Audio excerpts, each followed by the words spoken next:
Welcome to my channel. In my channel, you can watch various type of fiction and fantasy audiobook.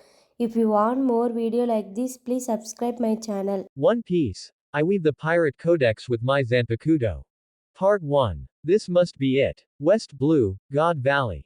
Holding the treasure chest, Ross moved away from the central battlefield. After confirming no one was around, he carefully opened the chest in his arms. A devil fruit lay quietly inside, shaped like a pineapple with green skin, its top stem and leaves replaced by burning blue flames. Tori Tori no Mi, model, Phoenix. Finally got it. A mythical zone fruit. Ross showed uncontrollable joy. Having transmigrated into the One Piece world for over 20 years, his transmigrator's golden finger had yet to awaken. With no other choice, Ross had to find another path. By chance, he joined the Rocks Pirates, planning to seize one of the 9 mysterious devil fruits on God Valley. What a pity, it would have been better if it were the Azure Dragon form. Ross had just taken the devil fruit out of the box when the collision waves of Haoshoku struck from afar. Tisk, are they fighting again? Just a moment ago, he had witnessed Amu descend and seen Rocks, Roger, Whitebeard, and others unleash a joint attack. He saw Rocks being skewered in midair. But none of that concerned him. Ross only wanted to find a high-class mythical zone devil fruit. Infinite Fist Bone. Kagutsuchi. Hughes. 2 roars rang out from the center of the island, followed by dense, booming explosions. The sky tore apart, the earth collapsed, and even the giant mountain at the very center of God Valley tilted to one side. The devil fruit reached his mouth, and just as Ross was about to eat it, a very familiar western sword suddenly flew in from afar. Detected Supreme Grade Sword, Etsu, Detected Tori Tori no Mi, Model, Phoenix, Zanpakuto Minazuki Formula unlocked. Occupation Shinigami unlocked. Zanpakuto Workshop unlocked. Etsu, plus Phoenix fruit equals Minazuki, beginning production. The fruit in his hand and the western sword stuck in front of him vanished simultaneously, leaving Ross stunned.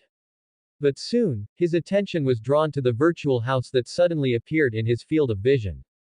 A pitch-black wooden house with a chimney, and a huge iron furnace in the center making a rumbling sound.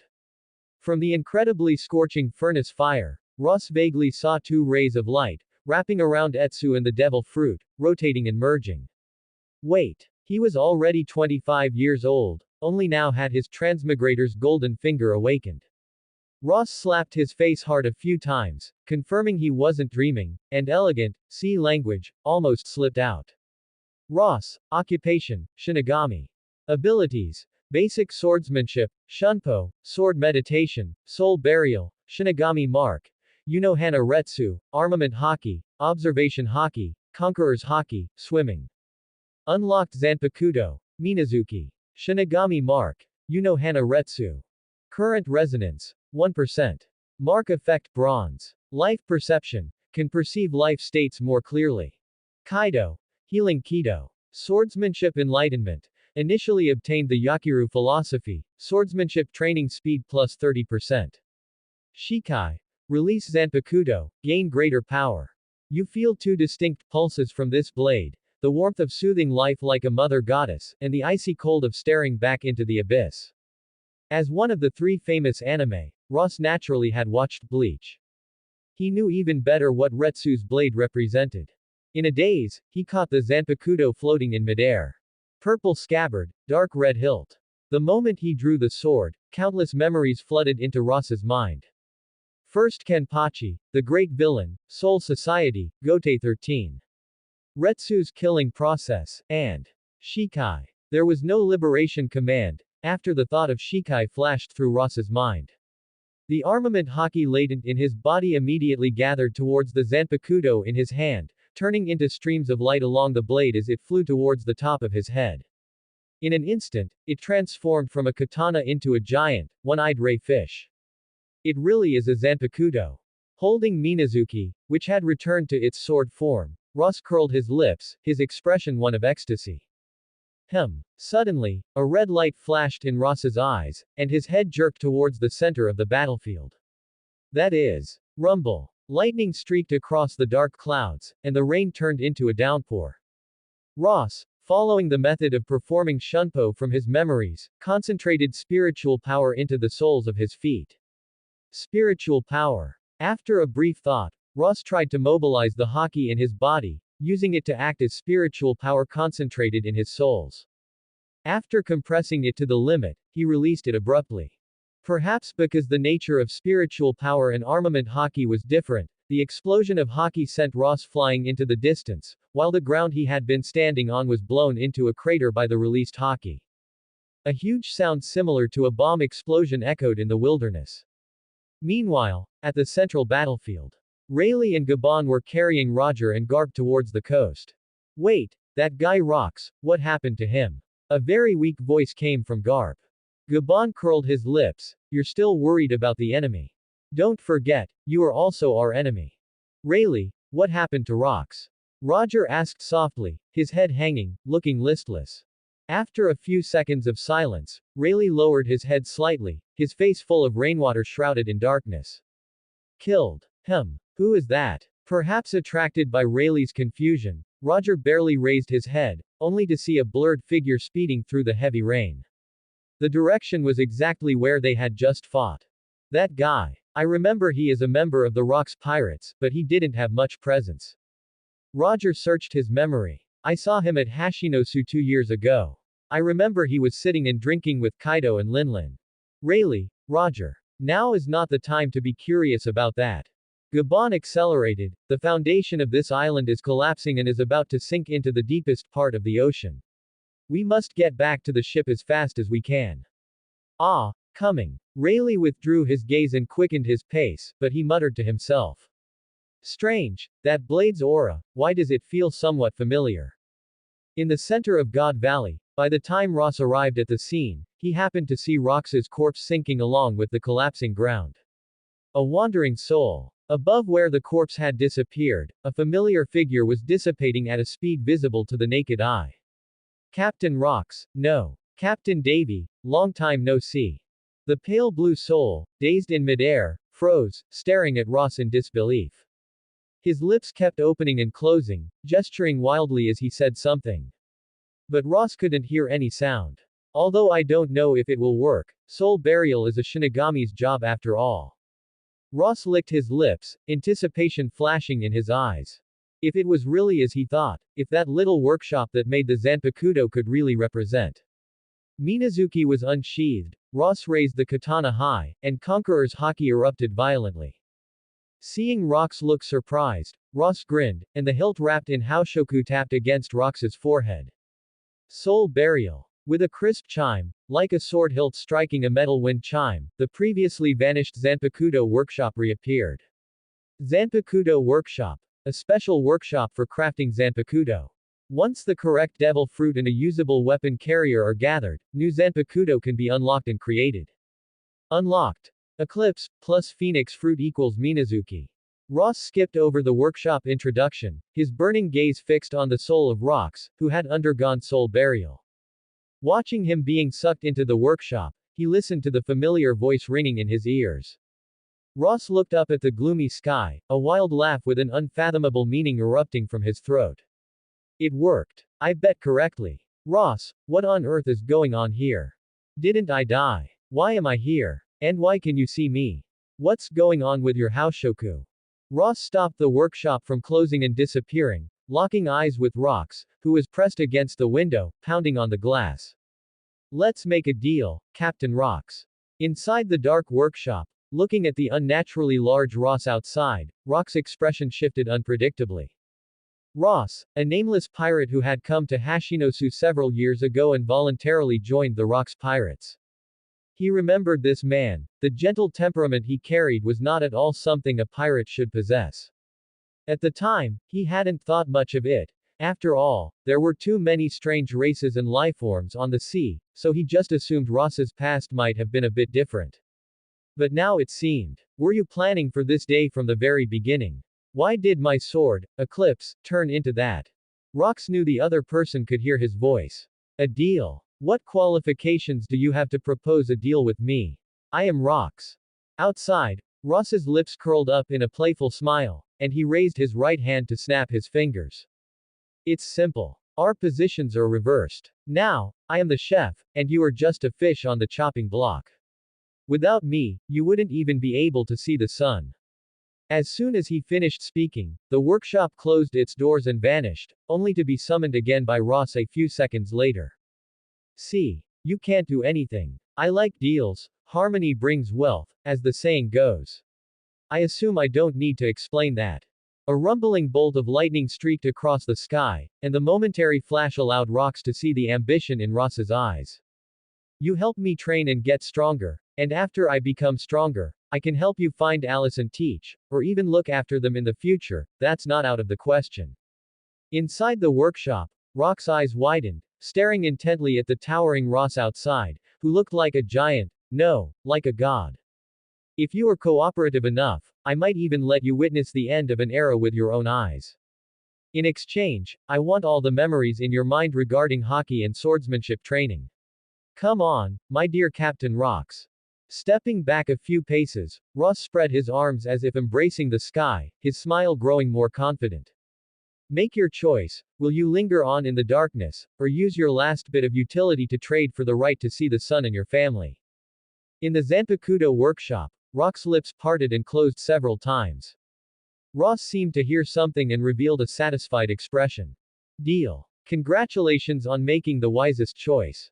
Minazuki, let's go. The Zanpakuto initiated Shikai with the support of Haki energy, transforming into a large, one-eyed ray, carrying its master as they flew out to sea.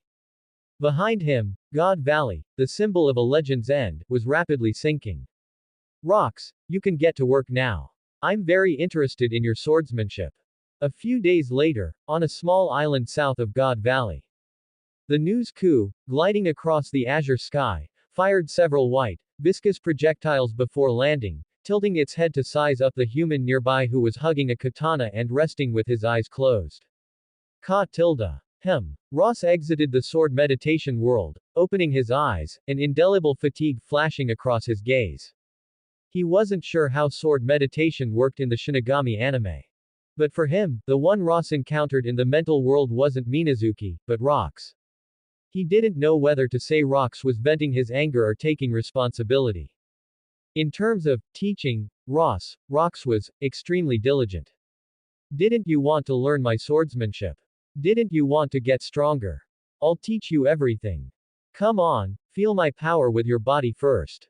In the sword meditation world, to extract all the remaining value from Rox had specifically adjusted their physical stats to be identical. But the results were quite humbling. Rox was just like White Zangetsu, that combat instinct etched into his soul made Ross click his tongue in amazement. Especially the flying slashes the other party swung, that kind of wide range, heavy artillery slash felt shocking no matter how many times he saw it. Your movements are too slow. Too trashy. Is this kind of attack meant to scratch an itch for me?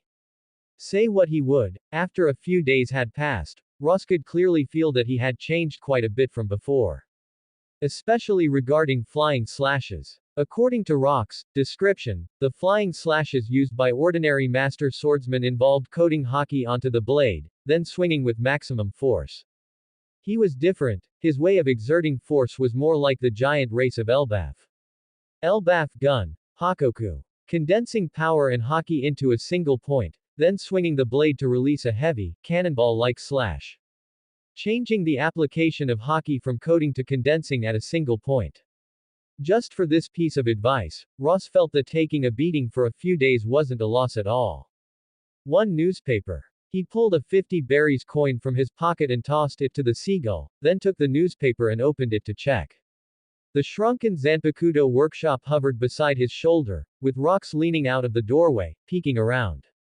Legendary pirate Rox has fallen. The Rox pirates have disbanded. Marine hero Garp. No matter who the enemy is, I will definitely use my fists to uphold the world's justice. The era of Rox has ended. After reading through the entire newspaper, Ross shook his head at the workshop beside him. Don't look, there's no news about your wife and children.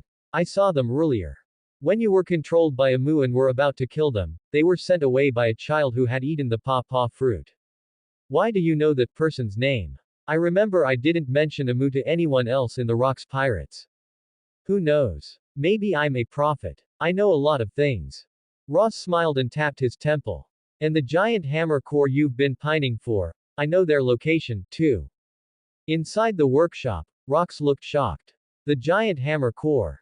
Impossible. How could you? His words stopped abruptly, and Rox suddenly turned to look at the workshop wall behind him. A few brats. Ross only then reacted, his observation hockey bursting forth instantly and spreading backward. Those brats are. Upon seeing Ginny's iconic pink hair, Ross looked surprised. He hadn't expected to run into Ginny in a place like this. Weren't they sent back to the South Blue by Kuma's ability? Ginny. How are you here? Young Ginny gripped a wooden stick and backed away, her eyes fixed tightly on Ross. I don't know you. Why do you know my name? Ross slowly stood up, hockey condensing and releasing from the soles of his feet. In the next breath, he rushed in front of Ginny and crouched down. Bang tilde tilde. Letting the stick strike his forehead, Ross remained unmoved, pointing behind Ginny. Your companion seems to be injured. His aura is very weak. I can help heal him. To win her trust, Ross stepped back a few paces, placing his right hand, which was glowing with green light, on the wound on his forehead that Ginny had caused. Look, it's a pretty good healing ability. I call it Kaido. Miss Ginny, if I really wanted to do something to you, it would be useless even if you tried to stop me. Besides, you should have recognized who I am, right? Ginny nodded, her expression filled with a bit more despair and fear. The former Rox Pirate's pirate, Ross, right. Regarding the tragic love story of Kuma and Ginny, Ross, who knew the ending, believed that, a pity, was no longer enough to describe it. The former was terrified because of his buccaneer bloodline, while the latter mustered the courage to pursue him, yet she could never break the shackles brought by the buccaneer bloodline. This also led to the end of this long-distance romance, which, pushed by fate, evolved into a disaster. The Rox Pirates are a thing of the past. Ross followed behind Ginny, his expression gentle, his voice slightly low. I was just planning to find a place to open a clinic. A clinic sounds good. I want to use my medical abilities to earn some money, then travel the whole world. Finding a barely reasonable excuse for his actions, Ross rested his left hand on the hilt of his sword, while his right hand casually plucked a long leaf and stuck it in his mouth. If you guys have nowhere to go, you can come work at my shop. I'm currently short on a few employees to help out. Ginny shook her head. She didn't refuse, nor did she agree, just felt puzzled in her heart. This man was clearly a great pirate from the Rox Pirates, so why was he so amiable to her? Let's talk after you've healed Kuma. All right then. After walking through the dense forest with Ginny for a long time, they finally stopped in a maple forest covered in fallen leaves. It's me, Big Brother Ivankov, how is Kuma doing?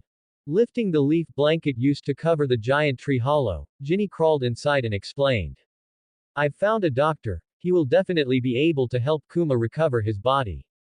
Excuse the intrusion. Ross bent down to enter the tree hollow, and ignoring Ivankov, who was on guard with a dagger in hand, he sat cross-legged beside Kuma. He placed his right hand above the unconscious Kuma. As Haki gathered and was consumed, a hazy green halo gradually enveloped Kuma's upper body. In less than half a minute, Kuma, who had been in a coma, slowly opened his eyes, rubbed them, and sat up. How strange. When I was sleeping, I suddenly felt very comfortable and warm, and then the pain and fatigue just disappeared. Ginny, Big Brother Ivankov, what's wrong with you guys? Why are you looking at me like that? Ginny rushed forward and lifted Kuma's clothes as if searching for something. Wait, Ginny. You're a girl, how can a girl just casually take off a boy's clothes? Kuma's face turned bright red instantly, and he stuttered as he kept pushing Ginny away. Seeming to worry that his strength was too great and would cause the girl injury, he ultimately displayed an awkward sense of reluctance that was actually a form of acceptance. That's impossible, Kuma. I remember you were shot in the back by arrows, and you had wounds left by an explosion on your body, how are they all gone? Kuma blushed, his hands covering his chest and groin. Ginny, can you give me back my clothes and pants? After putting his clothes back on, Kuma finally noticed that there was an unfamiliar adult beside him. Who are you? Shinigami Mark. You know Hana Retsu. Current resonance, 3%.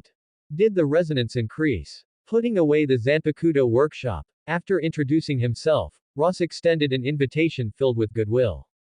With your strength, it will be difficult to leave the chaotic West Blue.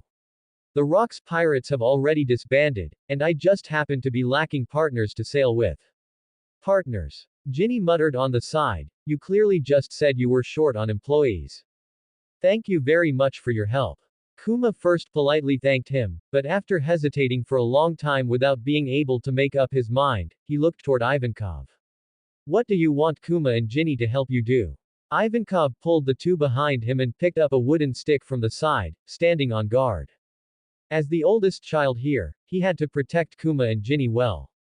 We are all just kids, even if Kuma ate a devil fruit, it's absolutely impossible for us to help you. No, you are underestimating your potential. Ross moved backward, leaning against the wood, wearing a smile.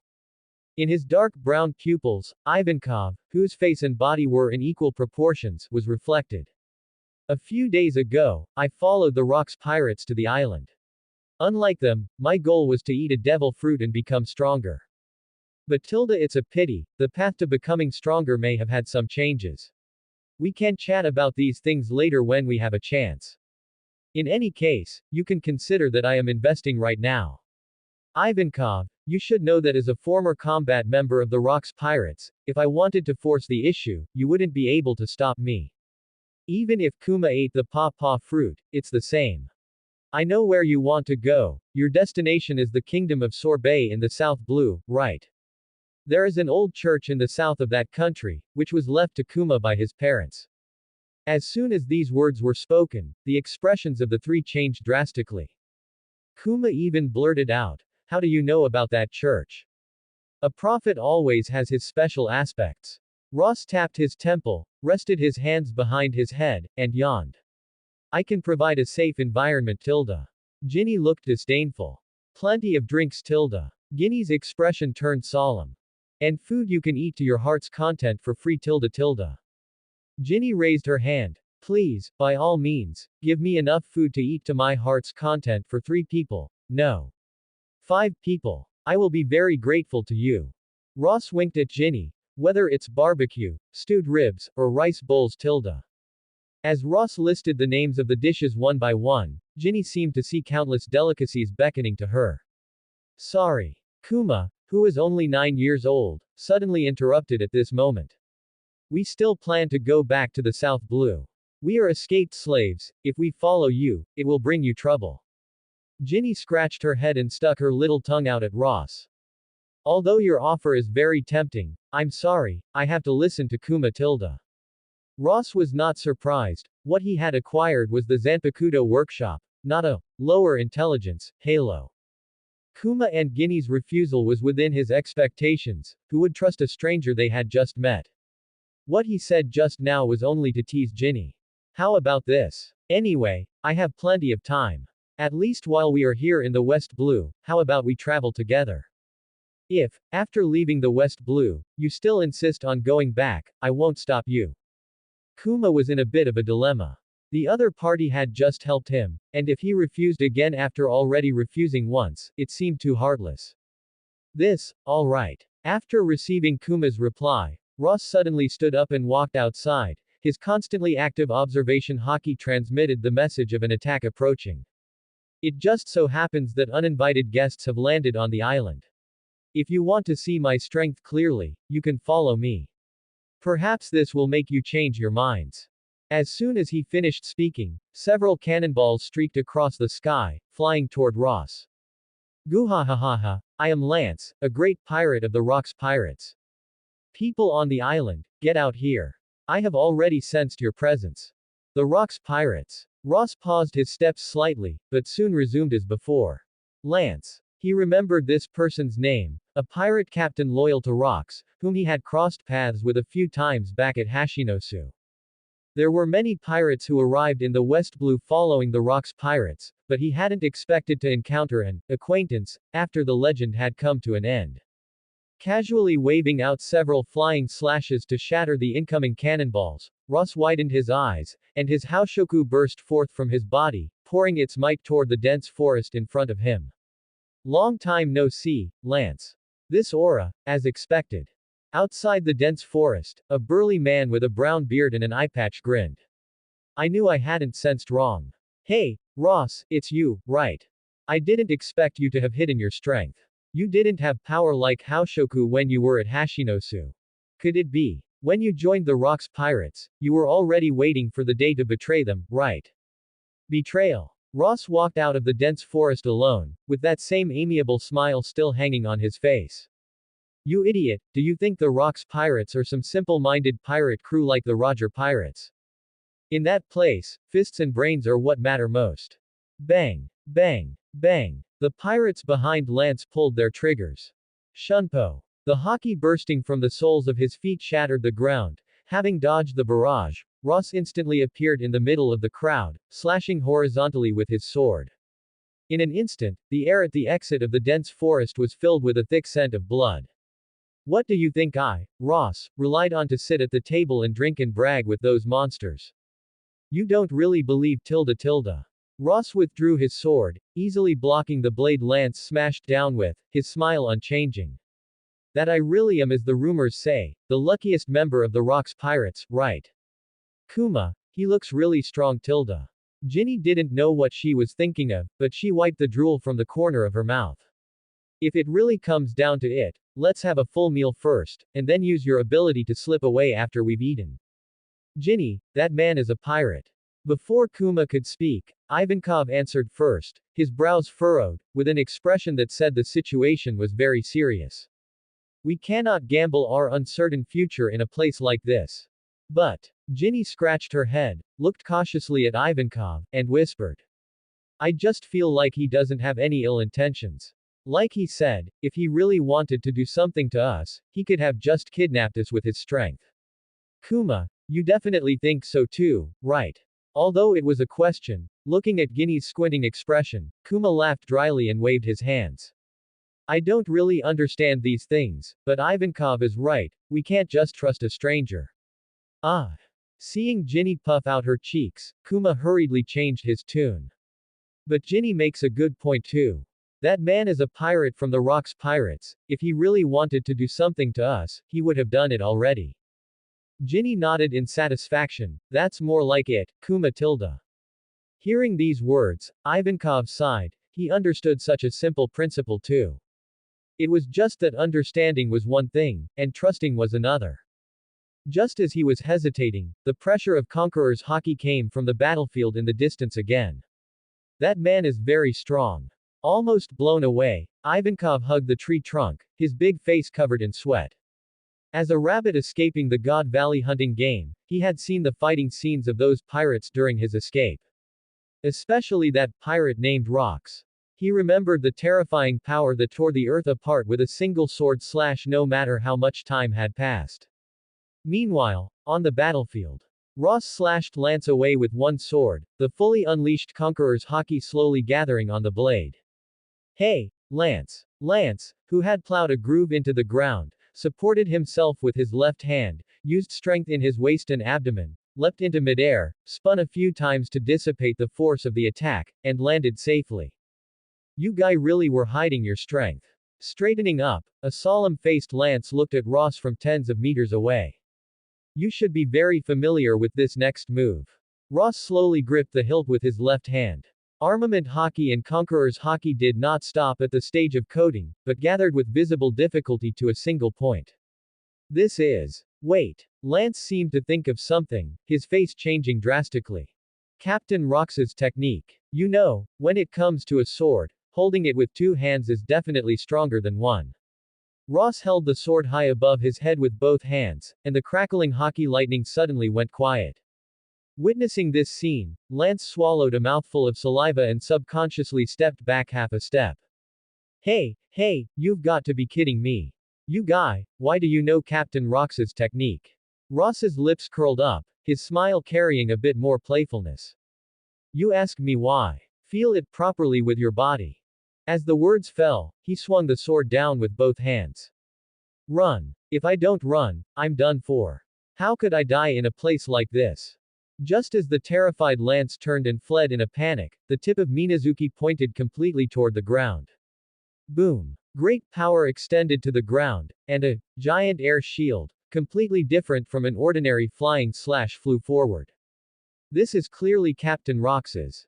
Lance's scream came to an abrupt end, and the crunching sound of shattering bones and whales became the only main melody at this moment.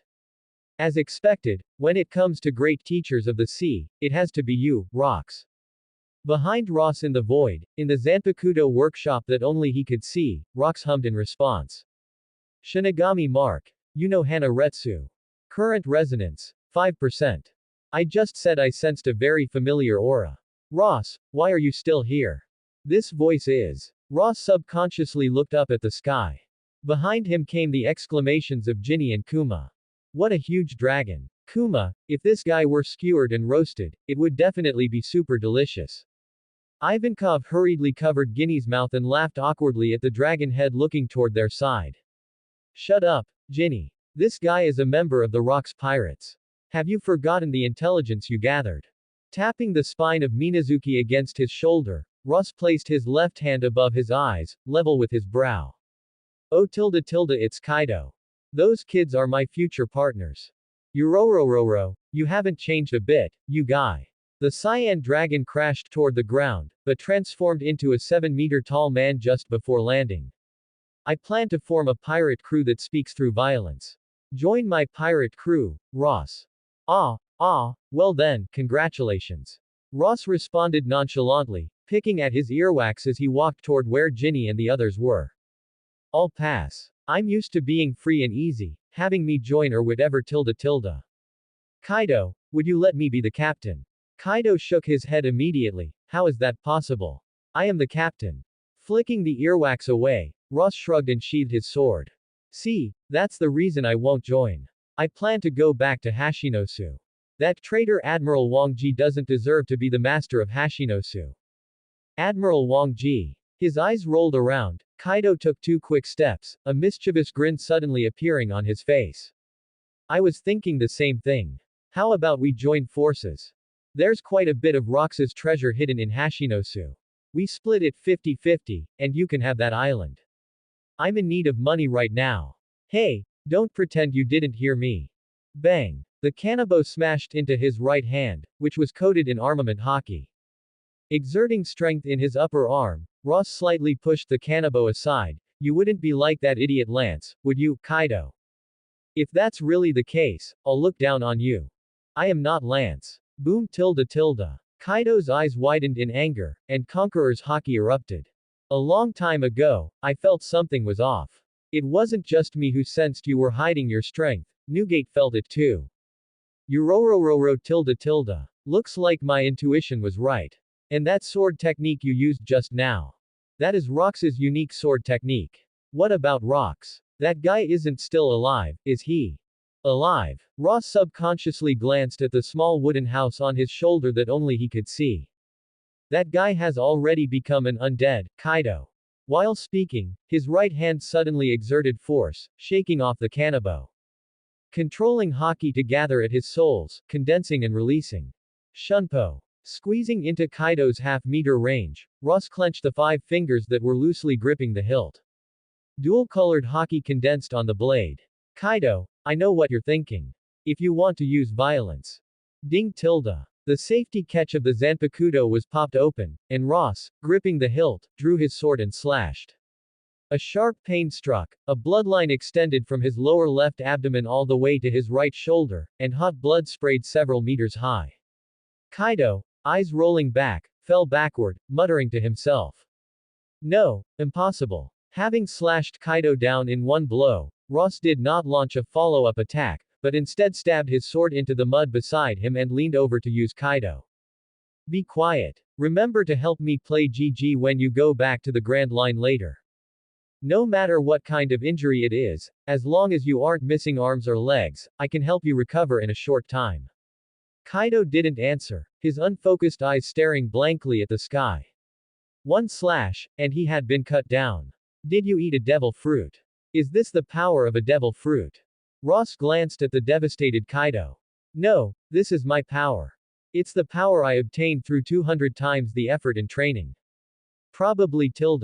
A large, one-eyed manta ray flew in midair, accompanied by a cyan dragon that constantly churned the clouds and danced with the wind. So, what can these brats do? As the dragon spoke, its eyes occasionally swept over the three, Ginny and the others, sitting atop the manta ray. The clothes they're wearing look very familiar. They must be prey from that hunting game at God Valley, right? Upon hearing Kaido's words, the three of them, Ginny and the others, subconsciously reached out to cover the targets on the front of their clothes. We met on that small island just now. We can be considered friends for the time being. Ross did not explain the issue regarding Kuma's lineage, and he glossed over their identities. You're still the same as ever. I don't understand why you like meddling in other people's business. Why bother with brats like that? The cyan dragon sneezed, shook its massive dragon head, and accelerated into the dark clouds above. I'll remember the thing you asked of me. See you at Hashinosu. Do you need me to help you contact other reinforcements? No need, the two of us are enough. Ross waved goodbye to the dragon, his smile gentle, lacking any of the ferocity a pirate should have. I can probably handle someone like Admiral Wang Ji by myself, so Kaido, you'd better keep the favor of sharing that money in mind. There will definitely be a time when I need you in the future.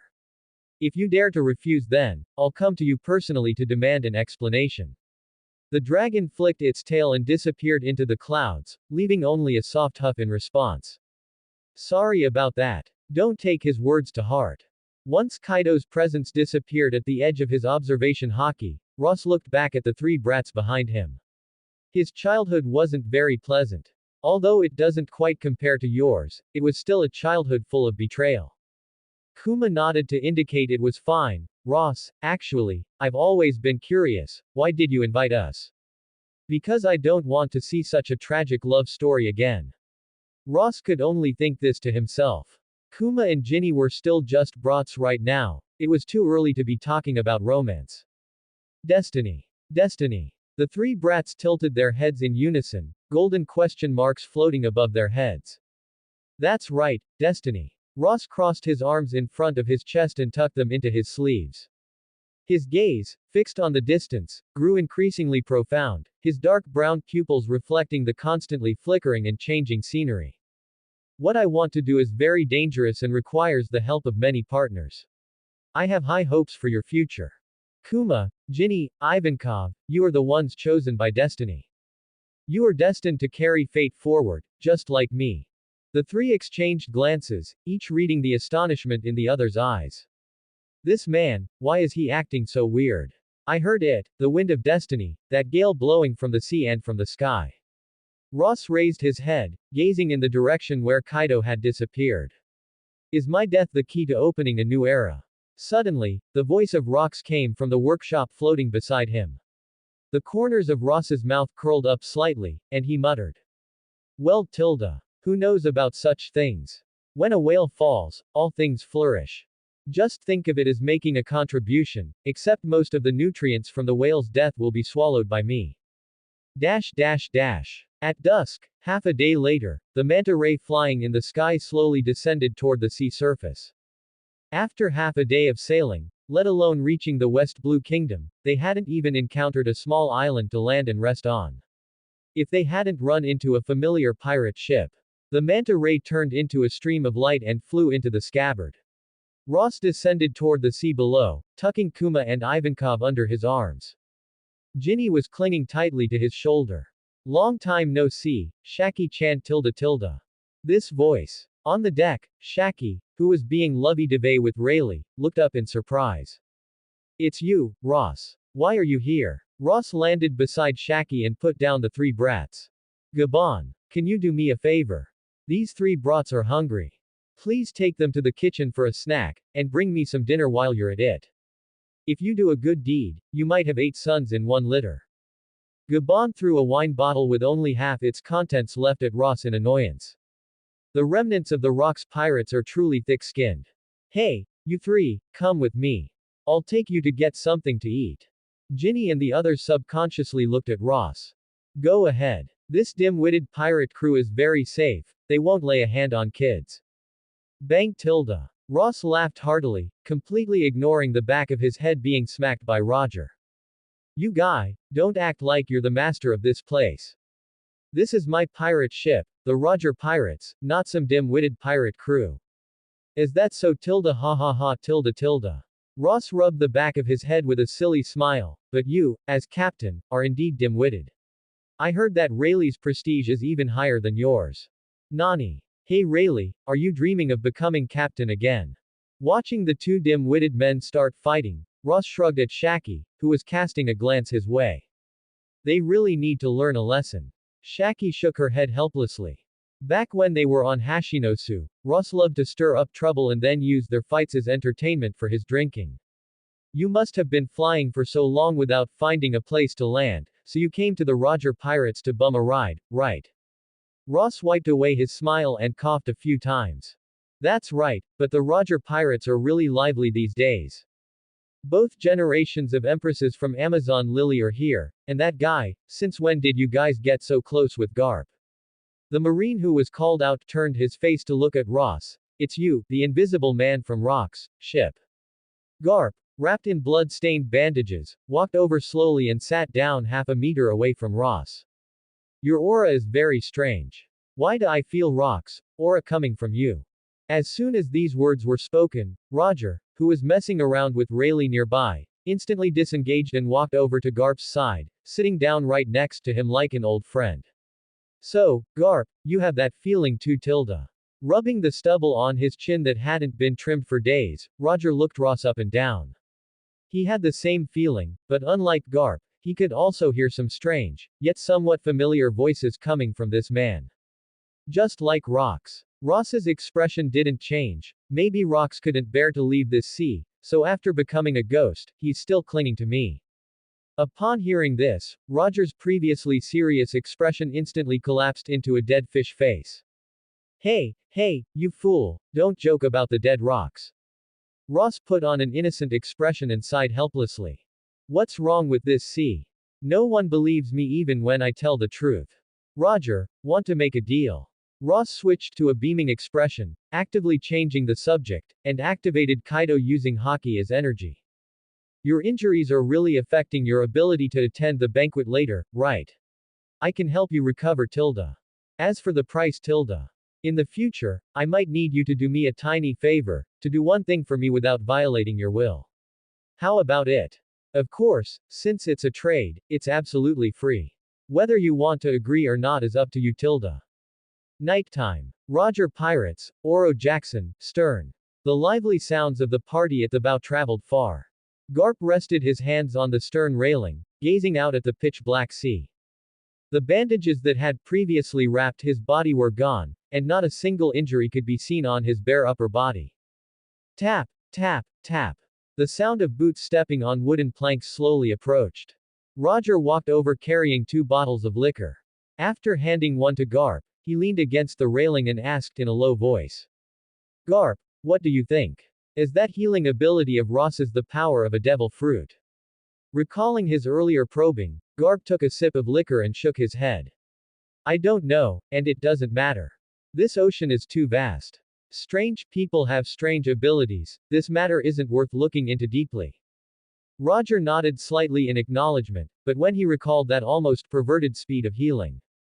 That healing method is indeed impressive, but Garp, the voice I heard shouldn't be wrong. That was the voice of Rox. Garp's action of drinking stopped, his head hung low, staring blankly at the sea. His facial expression was obscured by the darkness cast by the night. Rox, huh. Tisk. Troublesome guys keep popping up one after another. Roger, I'm leaving. Next time we meet, I'll definitely throw you in prison. Bang, bang, bang tilde. Using moonwalk to ascend into the sky, Garp stepped on the air, the crisp sounds echoing in the night. Roger didn't turn around or say goodbye, he knew Garp must be feeling the same way as he was. His mood couldn't be described by just, complicated. The voice of Rox, actually appearing inside that man's body. What a joke. Rayleigh saw with his own eyes that Rox was killed by God's knights. Gulp, gulp, gulp tilde tilde. The liquor flowed down his chin onto his collar, and the bottle was tossed into the churning waves. Wiping the liquor from the corner of his mouth, Roger shook his head and simply stopped thinking about it. He slapped his face a few times, put on a smile, and quickly ran toward the deck. Hey, you guys are holding a party without waiting for your captain. Move, move tilde tilde your beloved captain, the future pirate King Roger is here. Roger's heroic, wahahaha, laughter rang out among the crowd, but this laughter soon turned into screams from being ganged up on. Rayleigh glanced at Ross, who was holding Shanks beside him. If you like this brat, you can take him with you. We are the Roger Pirates, not a charity organization for raising brats. Take him. Ross looked down at Shanks, who was sleeping soundly while sucking his thumb, his gaze gentle. As expected, no matter the creature, they are always cutest when they are young. If you don't want him, it's fine if I take him, but is this the only brat you found? Rayleigh didn't understand why, and picked up his bottle to drink heavily. What else? This brat appeared in a treasure chest, maybe someone put him in there to save his own life. Ross, who knew the origin of Shanks, didn't explain too much.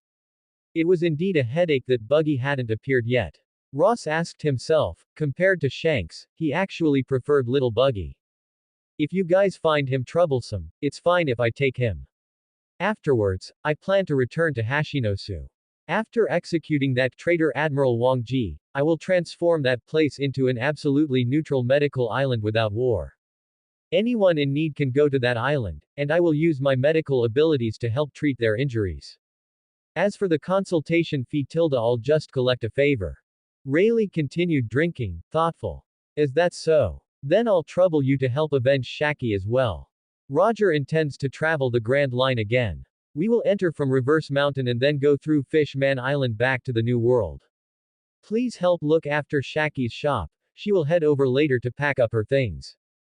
Handing the sleeping little Shanks to Ginny, who was eagerly waiting beside him, Ross smiled and agreed.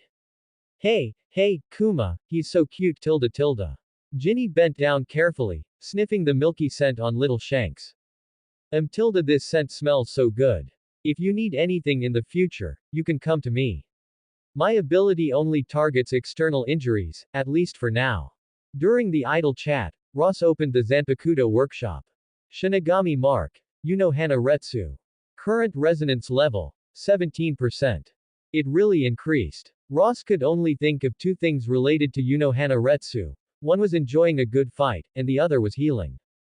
Some time ago, treating Kuma and Kaido, and getting into a conflict with Lance, the resonance increased from 1% to 7%. The remaining 10% was obtained from healing Roger and Garp. Although he didn't know what this resonance level was for, based on his gaming experience before transmigrating, perhaps at a certain percentage, it would unlock other things, or skills. Just then, Ross's attention was drawn by a shout. Gloriosa, known as the Fire Flower, put down her wine glass, her eyes showing no hint of drunkenness. I heard from Newgate about you hiding your strength. Just hearing this, Ross already guessed what the other party wanted to ask. Everyone has secrets, and things like charm are always different depending on the size of the secret. I won't say, and you shouldn't ask. Isn't curiosity the thing adults should discard the most? Am I right, Gloriosa? Gloriosa obediently shut her mouth. The man in front of her was completely different from the man in her memory. Before Rox died, Ross was gentle with others, even if a dispute arose, he would take the initiative to retreat. The number of times he acted was countable on one hand. But now, gazing at the young man who seemed reborn and sharp-edged, Gloriosa couldn't help but fall into a trance. What exactly is this man planning? Why, as soon as Rox died, did he immediately tear off his original? No. It couldn't be said he tore it off completely. Gloriosa fell into deep thought. Did Rox's death help him with something? That sword? Never mind. The questioning stopped abruptly. Knowing the other party wouldn't answer, Gloriosa simply didn't say anything more. Roger let's get married. Roger, who had just approached, turned around and ran. Hey, Gloriosa. Don't cling to me. A woman like you who fires hearts around randomly is too dangerous. Another few months of sailing end of the year 1484 of the marine calendar. Whether it was because too many people died at God Valley, or due to the fall of rocks, the temperature in the West Blue this winter was exceptionally low. On the first day of December, heavy snow arrived quietly. Standing by the side of the Oro Jackson and looking down, one could still see thin pieces of ice colliding on the sea surface.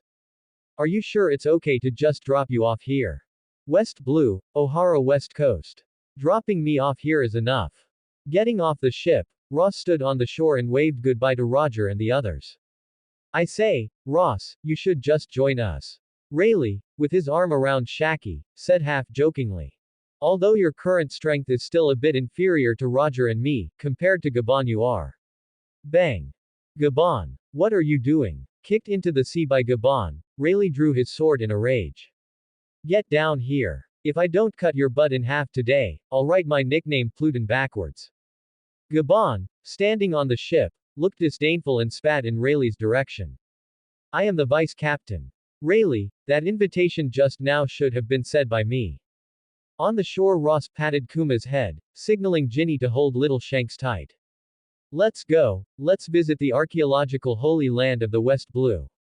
This place is an important location that idiot Rox ignored. Rayleigh. What is it now? On the deck, Rayleigh, who was wringing out his clothes, glared at Gabon. You brat, just you wait. If I don't throw you overboard later. You're acting strange. Gabon's expression was solemn, he had no intention of joking with his friend. From the time we boarded until now, I've never heard you take the initiative to invite someone onto the ship. Every time, it's that idiot Captain Roger who makes the first move. Roger, who had intended to retort with, who are you calling an idiot, closed his mouth and waited quietly for Rayleigh's answer. But this time it's different. You didn't even discuss this matter with Roger beforehand. Rayleigh's expression gradually calmed, and he put on the clothes he had wrung dry. Don't you all think Ross is strange? I had you deliberately slow down the sailing speed precisely to test what makes Ross different. Several months ago. Flashback. You say Ross is strange. After bidding each other good night, Rayleigh, who was about to close his eyes and rest, asked curiously. Shaki, who was in his arms, nodded. It was Gloriosa who said it. She said that before Rox died, Ross behaved very quietly, just like an invisible person. Except for a few people, no one knew his true strength. Even the reason he joined the ship. Her words paused there. After carefully recalling what Gloriosa had said, Shaki continued the previous topic. Gloriosa said she couldn't remember clearly either. He just appeared suddenly and then naturally integrated into the daily life of the Rox pirates. She also said that Linlin had once investigated Ross's past, but found nothing. It's like a flower in a mirror or the moon in the water, you know clearly that he is there, yet you cannot touch the real Ross. Keeping what Shaki said in mind, Rayleigh, with his left hand behind his head, fell into deep thought. Right before we rested, she specifically came to find me, saying something like Tilda Ross is different now. It seems like the current him is the real him. Before, on Hashinosu, what we saw was just a masked Ross. A masked Ross. I'll keep an eye on it later. Don't tell Roger and the others about this for now. End of flashback. That's how it is. In these past few months, I've sparred with him more than once. His usage of hockey and his swordsmanship have the shadow of Rox. Plus, Roger said that there is the voice of Rox inside that guy's body. Rayleigh looked up and met Roger's gaze. Roger, if you didn't hear wrong, then it means Rox might not be dead yet. Ross is not Rox. Roger said firmly, I trust my judgment, although I'm not sure why Rox's voice is mixed into his voice. But the voice of Rox is being suppressed by a more frenzied voice, that is the voice belonging to Ross. I can perceive the difference between them. Just like the musical we heard in Elegia, the prelude was soothing, but when it reached the climax, it made people's hearts surge. Rox is the prelude, while Ross is the true climax. Rayleigh, the reason you invited him onto the ship is also because of this, right? His aura has changed. Rayleigh nodded in agreement. That's right, his aura has changed. It's a different aura from when we first met him. The death of Rox was like the key to a prison cell, a famished beast has been released. Standing up and walking to the stern, Rayleigh watched the group of Ross disappearing into the vast green sea. Roger, it seems the future of the sea will be very lively. Roger walked to Rayleigh's side and stopped, looking out towards O'Hara together. You're right. But before that, let the prelude play for a little while longer. Perhaps the arrival of the new era will only come once the voice of rocks has completely vanished. O'Hara village of the Tree of Knowledge. Ross and his group walked into the village. Uncle Ross, the atmosphere here is very warm. Ginny, who is holding little Shanks, struggled for a long time before finally coming up with the adjective, warm. It's rare to see such a peaceful island. We've been sailing in the West Blue for several months, and many places are in a mess due to the fighting between pirates and Marines. It's really not easy to come across such a peaceful village. Shanks reached out towards Ross, babbling noisily. Ross took Shanks and casually took his wallet out of his pocket, handing it to Ginny. You all can rest well here. If you want to buy something to eat, go ahead. I should still have some berries left. Ginny gripped the wallet tightly, her large eyes emitting star-shaped light waves. Really? I can eat a lot, you know. After receiving the man's affirmation, Ginny raised both hands high. Hooray! Kuma, big brother Ivankov, let's go. This is the most free day of my life. Let's use Uncle Ross's money to buy some clothes we like first. Kuma, I'll help you pick out your clothes. Who else but me, the big sister hee musical note . Wait, Ginny, slow down. Ivankov chased after them first, while Kuma gave Ross an embarrassed smile. Sorry, Uncle Ross, I'll keep an eye on Ginny so she doesn't spend money recklessly. It's fine. Ross squatted down, the left side of his face being pulled out of shape by Shanks. Happy giggling sounds came from his arms. He raised his left hand to pat Kuma's head. If money isn't meant to be spent, wouldn't it be meaningless? No need to save money for me. If I run out, I can just borrow some from others in the same line of work. Not giving Kuma a chance to continue speaking, Ross took the initiative to turn him around and gave him a light kick on the butt.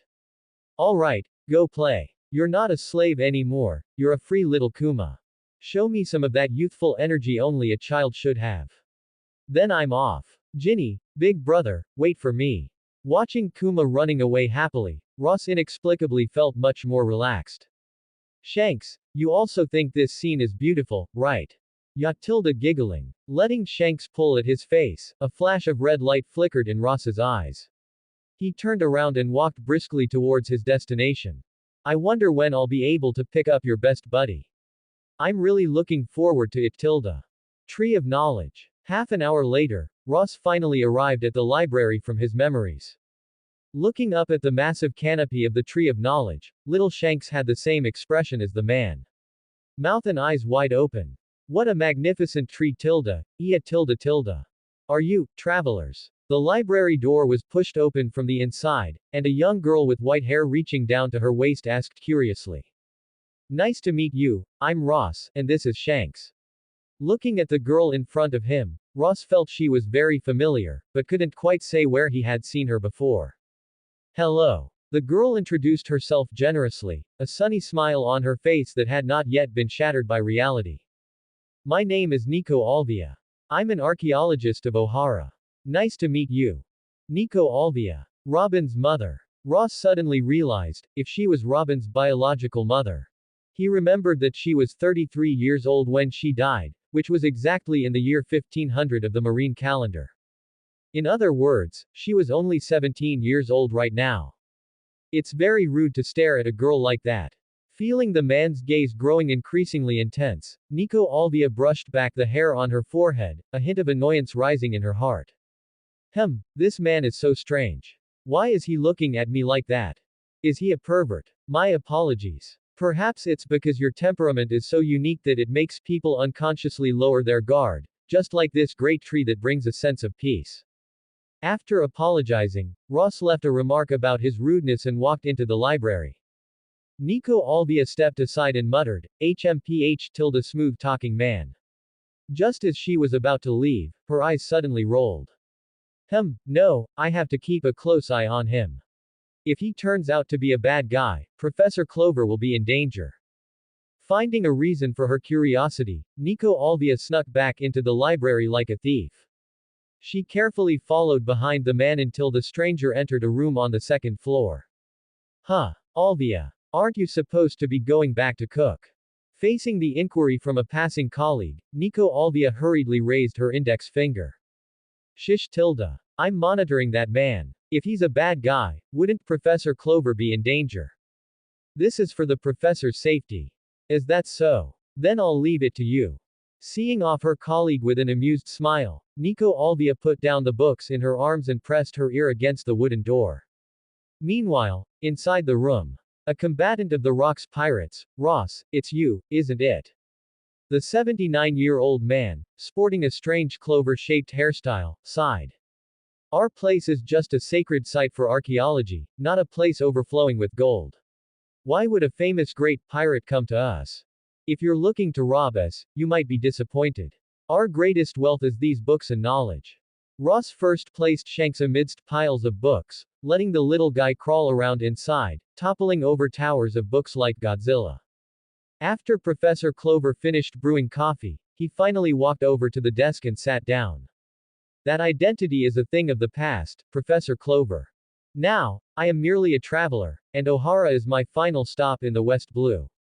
Drinking a sip of the low-quality coffee without sugar cubes or milk, Ross smiled and replied. I just wanted to see the great tree that is rumored to contain countless knowledge.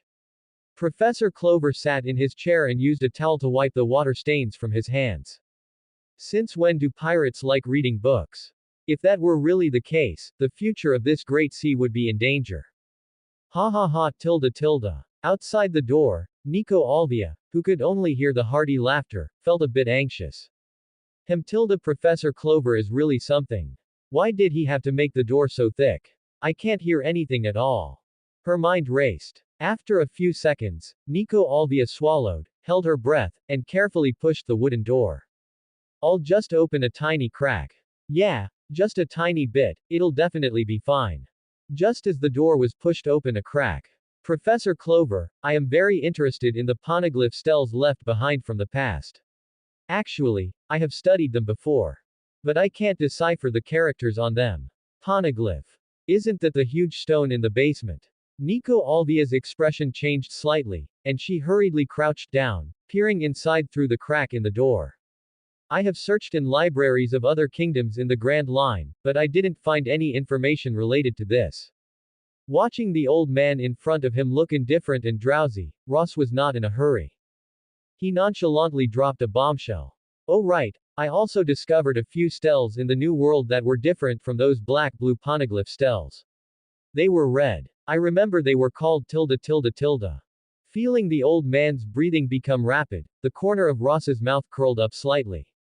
I remember, what was it called? Tilde road poneglyph. I think that was the name. Bang. The door was pushed open with force, and Professor Clover, who had been pretending not to care, was startled. What happened? What did you just say you found?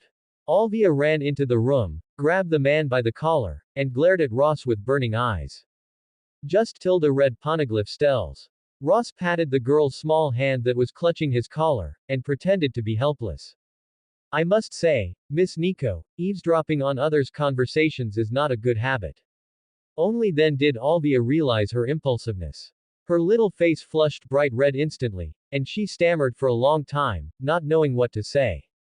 Sigh, all right, Alvia, first, close the door. Creak tilde tilde bang click. The door was locked from the inside. Alvia hurriedly pulled over a chair and sat down, with no intention of leaving. Seeing this, Professor Clover could not say much more and could only look at Ross with a complex expression. Originally, I didn't want to talk about this matter, but regarding that red steel you mentioned, can you describe in detail what it looks like? Ross gestured vividly as he described it. Indestructible, square, and engraved with incomprehensible characters that looked like chicken scratches. It is indeed a poneglyph stele. Professor Clover stroked his beard and pondered for a moment. Are the Rocks pirates also researching history? Inside the floating Zanpakuto workshop, Rox sat cross-legged at the entrance, eavesdropping with his arms crossed. Professor Clover, do you not know Captain Rox's real name? A real name. Professor Clover did not understand why the other party would ask that. Zebek D. Rox, this clan was an ally of the founders of the world government 800 years ago. Ross dropped a bombshell. According to the historical intelligence I have gathered, there was a void century in history. Professor Clover's eyes widened suddenly, his pupils shrinking to pinpoints, and his breathing became increasingly rapid. The Zebek clan left traces during that time. Rocks, that is, Captain Zebek, he knows some of the past from that period. But it's not the whole picture. Once, while drinking, he let it slip. Wahahaha tilde tilde the king of the world should be Zebek, but, he was betrayed. Betrayed by a rat in the gutter. That is exactly it, which is why I stepped onto this island after he died. I want to figure out what really happened back then. Ross stopped the hook at the perfect moment, sipping his coffee while waiting for the bait to be taken. Whether he becomes Pirate King or not doesn't matter. He might not need the road poneglyph, but he must have it. And Alvia, who is currently researching the poneglyphs, is the best choice. If he can recruit her, no matter which direction he needs to head in the future, at least he will have an extra option. Those steles should record more detailed history. If the Library of O'Hara has knowledge in this area, perhaps we can discuss future cooperation. Afternoon, O'Hara Library. The door opened, and Professor Clover walked out of the cabin first with a sincere smile. Then it's settled, Mr. Ross. We will hold a meeting later to decide who will accompany you to the Grand Line. Making a rubbing of that thing is urgent. As long as we decipher the content on it, we might be able to know what exactly happened during that period. Helping the sleeping Shanks tuck in his clothes, Ross nodded with a smile. I will stay on this island for a few days. However, you had better decide on the person as soon as possible. There are matters in the New World waiting for me to handle. Professor Clover patted his chest, assuring Ross with great certainty. Professor, I will be responsible for taking Mr. Ross on a tour of O'Hara. Without waiting for Professor Clover to stop her, Alvia grabbed Ross's wrist and ran forward quickly. There is no need to arrange anyone else to be Mr. Ross's guide. I am super familiar with this land. Wait, this girl. How could Professor Clover not know what Alvia was thinking? Becoming an archaeologist at such a young age, Alvia's talent in this field could only be described as genius. But precisely because of this, he was especially worried about Alvia's future. Researching the poneglyph steles is strictly prohibited by the world government, and once exposed, what awaited Alvia and O'Hara would likely be a catastrophe. Coupled with the fact that the girl was too young and acted imprudently. At the thought of this, a trace of worry couldn't help but surface in Professor Clover's heart. I hope Mr. Ross will reject her. Near dusk. On a small hill outside the Tree of Knowledge, Alvia climbed to the summit first and sat on the edge of the cliff. Her delicate, fair face was draped in a golden veil by the setting sun. This is the place with the best scenery in O'Hara. Ross walked out of the forest unhurriedly and stepped onto the high slope. He sat down beside the girl. 17 years old, the prime of youth. Having transmigrated into the pirate world for 25 years, Ross asked himself, he rarely felt like this. Call it lust at first sight, or whatever else. Young Alvia's temperament and appearance were indeed his type. Especially that cheerful smile that had not yet weathered the storms, and that silver ponytail tied high up. Translating ancient texts is very tiring work. Sometimes, to find the meaning of a certain character, we have to spend a lot of time flipping through books. Just then, a cold wind blew, and Alvia subconsciously pulled her scarf tighter. However, she discovered a thicker coat draped over her shoulders. Wear it. My physical constitution is different from yours. Ross gazed at the most brilliant sunset before it faded, his dark brown pupils dyed gold at this moment. Then I won't be polite tilde. Alvia put on the coat and zipped it up. Her pretty face, which had turned away, was gradually flushed with a rosy glow, whether because of the sunset or because Ross's coat was very thick, it was hard to tell. This is my dream. I want to learn how to arrange all the ancient texts. Then reveal the history of the Void Century, so that everyone on the sea can know what happened back then. Hey, Mr. Ross. Alvia stood up to face the man, kneeling on the grass with her legs in an M shape. Her young face was full of excitement. Take me with you. I want to go see that different road poneglyph you mentioned. That must be an amazing ancient text. If I set sail on my own, I definitely wouldn't be able to find it, and even if I did, I wouldn't be able to decipher it smoothly because I lack the power. But if I follow you, it will be different. Look. Ross's pupils reflected the girl who was hooking her fingers while calculating. At this moment, the rosy glow on the maiden's face was more beautiful than any scenery in the world. At least, that's what he thought. I know some ancient texts, and you lack an archaeologist who can decipher the poneglyphs. Me. Nico Alvia, I am O'Hara's genius archaeologist. Watching the girl raise her head with a proud and silly look, Ross couldn't help but smile. Is that so? But your family. Before he could finish his sentence, he was interrupted by the increasingly excited Alvia. I only have a younger brother. That guy Oran has grown up, and he can take care of himself. I don't mind taking you along, if you can persuade Professor Clover. Ross couldn't help it. He raised his hand to the girl's face and brushed off some grass and dust tangled in her hair at the temple. Seeing that opposite face getting closer and closer, Alvia was completely stunned, and the excitement in her mind vanished. She couldn't even control her own breathing. As for what the man said, Alvia, Alvia. Seeing the girl's face getting redder and redder, Ross felt a bit strange. He lifted her bangs and gently touched his forehead against hers. Oh no. Your face is very hot. Did you catch a cold and get a fever? No. Alvia suddenly stood up and ran back the way she came. I suddenly remembered I have something to do at home. Mr. Ross, I'm going home first. Tomorrow morning, I will come to the hotel where you are staying to find you. Ah, yes, take it slow. Before he could finish, Alvia had already dashed into the forest, leaving only Ross muttering to himself as he bid farewell to the sunset. What's wrong with her? But the sunset here is really beautiful, Tilda. The next morning. Kuma, hurry up and bring over the baby supplies we bought yesterday. Ah. It smells so bad. Shanks smells sweet, so why is his poop so stinky? Ah. Why is there an extra piece of meat here? Ginny, I'll take care of it, you hurry up and go out. Kuma's panicked voice rang out. Alright, I'll handle it. You hurry up and prepare breakfast. Listening to the noisy sounds from the next room, Ross withdrew from the world of sword meditation, opened his eyes, and yawned. Morning, Rox. I don't need to sleep. Inside the floating Zanpakuto factory, Rox stared at Ross thoughtfully. So, the things you said I missed, are they those ancient poneglyph stels? Ross, did you forget one thing? I am a member of the Davy clan. Although I don't know everything, I know much more than you do. No, the things you know might be things I don't know, but there are things I know that you absolutely don't. Ross got up and got out of bed, a playful smile on his face. Just kidding, before he transmigrated, the One Piece anime had already entered its final arc. The Battle of Bloodlines had turned into a chaotic war of gods, and Amu had even joined the fray personally. No matter how much Rox knows, at most, it's just matters passed down within the Davy clan. For example, how Davy D.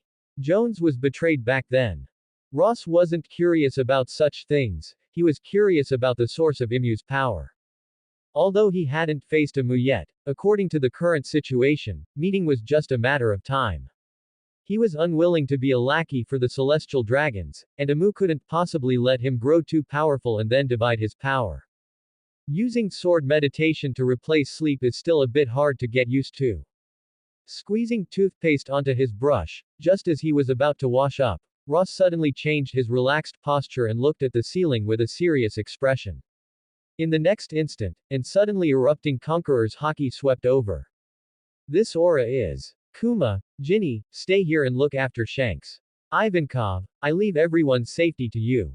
After giving instructions to the three, Ross smashed through the window and vaulted onto the roof. It's that brat Shiki. Only that idiot would use Conqueror's haki so recklessly. Listening to the gloating voice of Rox in his ear, Ross's expression became increasingly serious. This is O'Hara, the place where fate began. I absolutely cannot let that guy destroy this place. Is it because this is O'Hara, or because of that girl yesterday? Rox leaned against the doorframe, his expression mocking. I didn't expect you to like this type of girl. Though, Alvia is indeed very beautiful, even if she is a bit inferior to Alice. Ross ignored Rox, his eyes suddenly widening as he charged toward the aura crashing down from the sky. Boom tilde tilde. The two haki collided in midair, sputtering shocking black and red lightning. Come to think of it, I remember you and Shiki never got along, right? Rox didn't care about the lack of response and continued muttering to himself. With your current strength, you should be able to fight him, but as for the winner Tilda. If that brat plays dirty, you and this island will likely sink to the bottom of the sea together. I can't lose. Ross spoke confidently, and the next moment, sensing something, he looked toward the street below. Go to a safe place and hide, Alvia. Wait for me to drive that fool away, and then I'll take you out to sea. But, Alvia leaned against the tree trunk, gasping for air. Her delicate, fair face was now pale as paper. Be obedient. Shaki is not someone you can handle. I will lure him away to another place. Gehahahaha tilde tilde. Sashibari Dana, Ross. Just then, several pirate ships fell from the clouds. The lead ship featured a golden lion figurehead, and the man standing upon it was none other than Shaki. Do you want to join my flying pirates? That fool Rox is dead.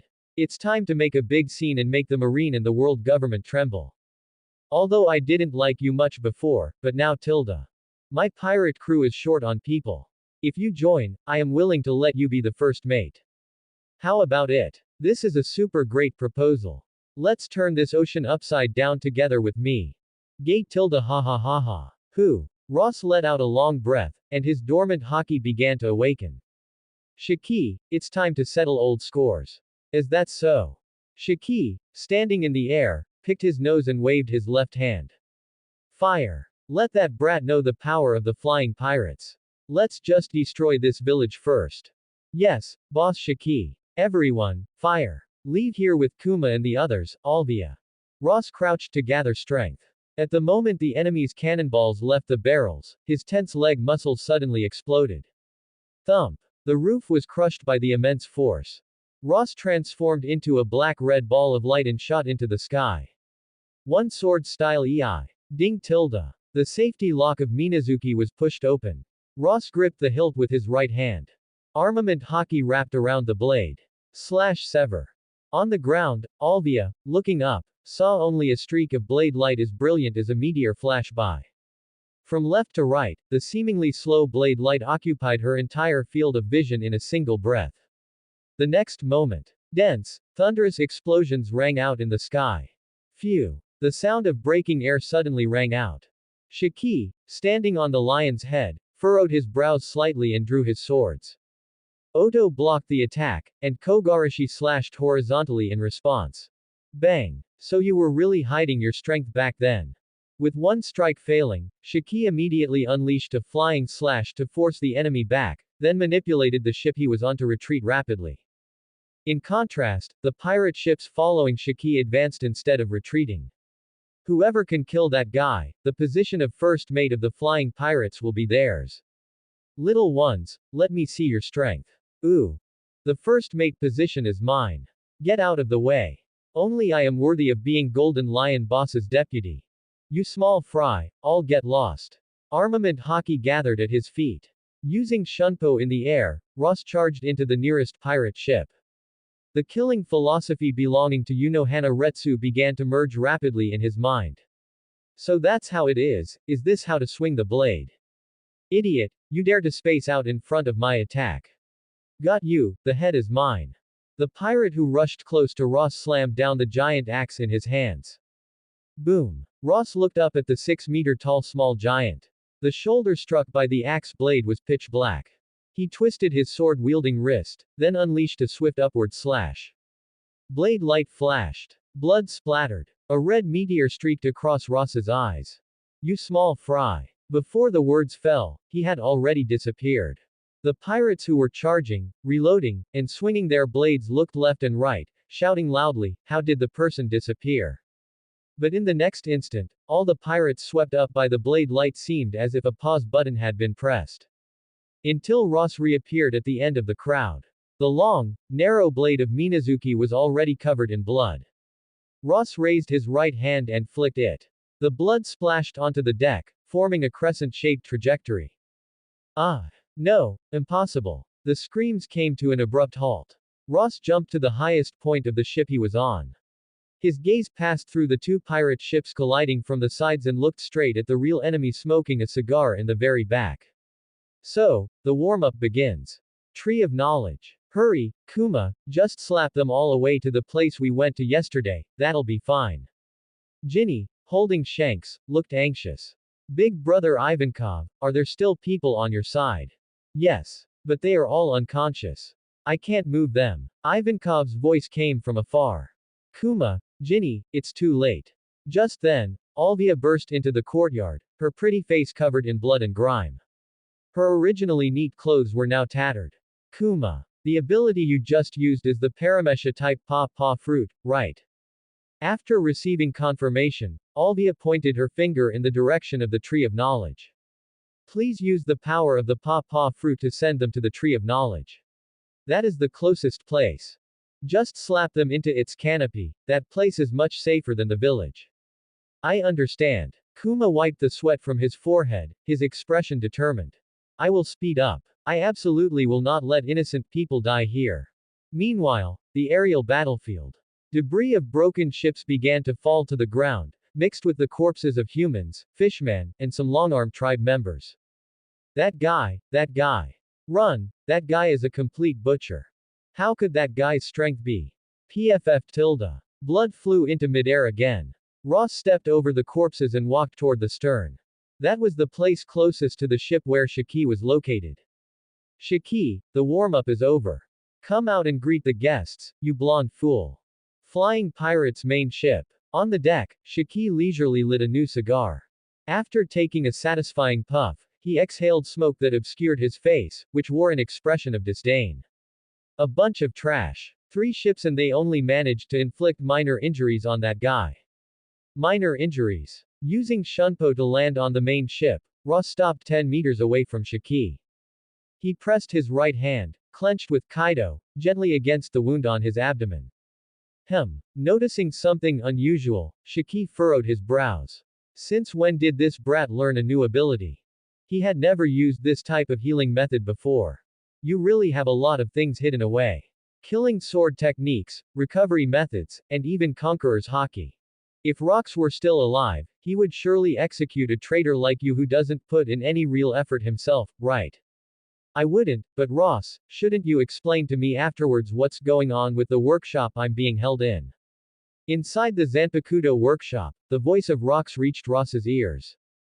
Also, don't you forget about Alice and Teach, they are the most important priorities. Ross ignored Rox. He bent his left hand and used his sleeve to wipe the blood off the blade of Minazuki before rechanneling his haki. Hidden. Shiki, you are about to see even more things that will turn your life upside down. With a sinister grin, he stepped forward, the sound of haki shattering the wooden deck echoing out.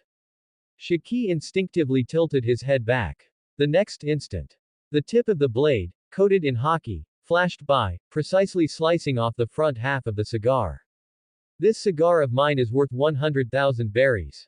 Spitting out the cigar butt in his mouth, Shiki roared and swung with a full power strike. Flying slash. The flying slash extending from Odo grew and deformed at a speed visible to the naked eye. But upon seeing Ross's actions, Shiki's expression changed drastically. This way of using haki. Ross looked at Shiki through the flying slash and swung Minazuki, which was condensed with haki, through the air.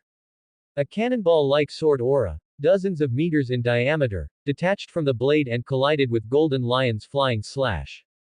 Hey, you've got to be kidding me. Why do you know this kind of sword technique? You're asking me why. Ross raised an eyebrow, the back of Minazuki tapping lightly against his shoulder. Shinigami Mark. Hana Retsu. Current resonance, 30%. Resonance reached 30%. Mark upgraded, obtained Hado memory Hana Retsu, Kaido healing power slightly enhanced. Mark effect silver, life perception, Kaido, swordsmanship enlightenment, Shikai, Kido. While chatting with Shiki to stall for time, Ross digested the suddenly appearing Kido memories. You've rested enough, haven't you? Suddenly, Shiki changed from his previous serious expression and returned to his unruly smile. Although you can use that fool Rox, sword techniques, which does surprise me, but tilde. Lion threat. Earth roll. The massive ship hull deformed instantly, wood and metal fused, turning into giant lion heads roaring at the sky. I am the Golden Lion. Shiki let out a weird cackle as he flew into the sky, controlling the lion heads condensed by the float fruit to crush the enemy. Proud son of heaven, a wall built of iron. Dragon walks, lions roar, tigers howl. The solemn incantation carried far, and Ross raised his right hand holding the blade. Bakudo number 81, Danku. Feeling the rate of haki consumption within his body, Ross frowned slightly. As expected, high-level Hado is not very suitable for his current self. The series of Kido, including Hado and Kaido, were originally supposed to consume reishi from the Shinigami anime. The problem is precisely that the world of One Piece has no concept of reishi. As a substitute energy source, armament haki, which can be strengthened through training, became the best choice. To think you still dare to space out. It seems have been underestimated. Hearing Shiki's voice coming from behind, Ross's expression changed drastically. He hurriedly suppressed the thoughts in his mind regarding Hado. But it was too late to turn around and defend. A sharp pain struck instantly. Ross only felt a massive force attacking from behind, shattering the hastily wrapped haki defense before sending him flying with a slash. Shiki stopped his steps, his hands wielding the swords continuously. Lion, Thousand Cut Valley. Continuous flying slashes tore through the cabin and masts, bombarding the aura locked onto by his observation haki. Come out, Ross. Don't hide inside like a turtle. If this is all the level you have, I will definitely retract my invitation from just now. A guy like you isn't worthy of being my first mate. As soon as he finished speaking, the dust caused by the collapsing building suddenly split open to form a passage. A cannonball-like flying slash flew over at extreme speed. It really is that guy Rock's sword technique. Shiki held his breath, having no intention of dodging. He wanted to personally taste this kind of slash. Only by trying it personally could he know whether that brat was just imitating, or if he had truly grasped the essence. Boom. His two swords, held in an X-shaped defense, blocked the heavy cannon slash. Veins bulged on Shiki's neck as he was pushed by the sword aura, sliding backward toward the ram on the bow. Tap, tap, tap. The sound of rapid running came, and Shiki's eyes shifted to the right. Oto swung out immediately. The booming sound of swords clashing spread out. Hado number 4. Looking at the finger the enemy pointed at him from the air, Shiki was just about to mock him, but a hair-raising sense of crisis suddenly rose in his heart. White lightning. The shooting lightning bolt grazed past his face. Shiki panted heavily, his pupils shrinking to pinpoints, flashing with the terror of having narrowly escaped death. He was incredibly grateful now, grateful that he hadn't tried to show off just now. If he hadn't dodged just now, the spot that lightning bolt would have hit was his eye. Did it miss? Tisk. Ross retreated by leveraging the force of Shiki's slash, casually swinging out several small, cannonball-like flying slashes. Where did you learn all these weird moves? Hey Ross, you never said you could do this kind of attack. Shiki's voice and Rock's voice sounded at the same time. Lightning coated in haki, huh? If I hadn't ducked fast enough just now, that hit would have been enough to severely injure me, right? Facing the serious Shiki, a sense of excitement inexplicably rose in Ross's heart. He suddenly had a feeling. The 1v1 fight with Shiki seemed to be unlocking something hidden in the deepest part of Minazuki. This thing was both his own and Retsu Unohana's. It was the memories and instincts that belonged to both of them. PFF'd. Seeing that his probing attack actually hit, Shiki showed an expression of astonishment. I hit him. Ross didn't bother with the wound on his chest and abdomen. Everything in his field of vision disappeared at this moment. The only existence left was the target available for slaughter, Golden Lion Shiki. Entertain me. Conqueror's haki erupted with a roar. The twisting, rising aura formed a disheveled, twisted, female ghost. The blade flashed. Shiki, who had been sent flying, showed an expression of unbelievable horror.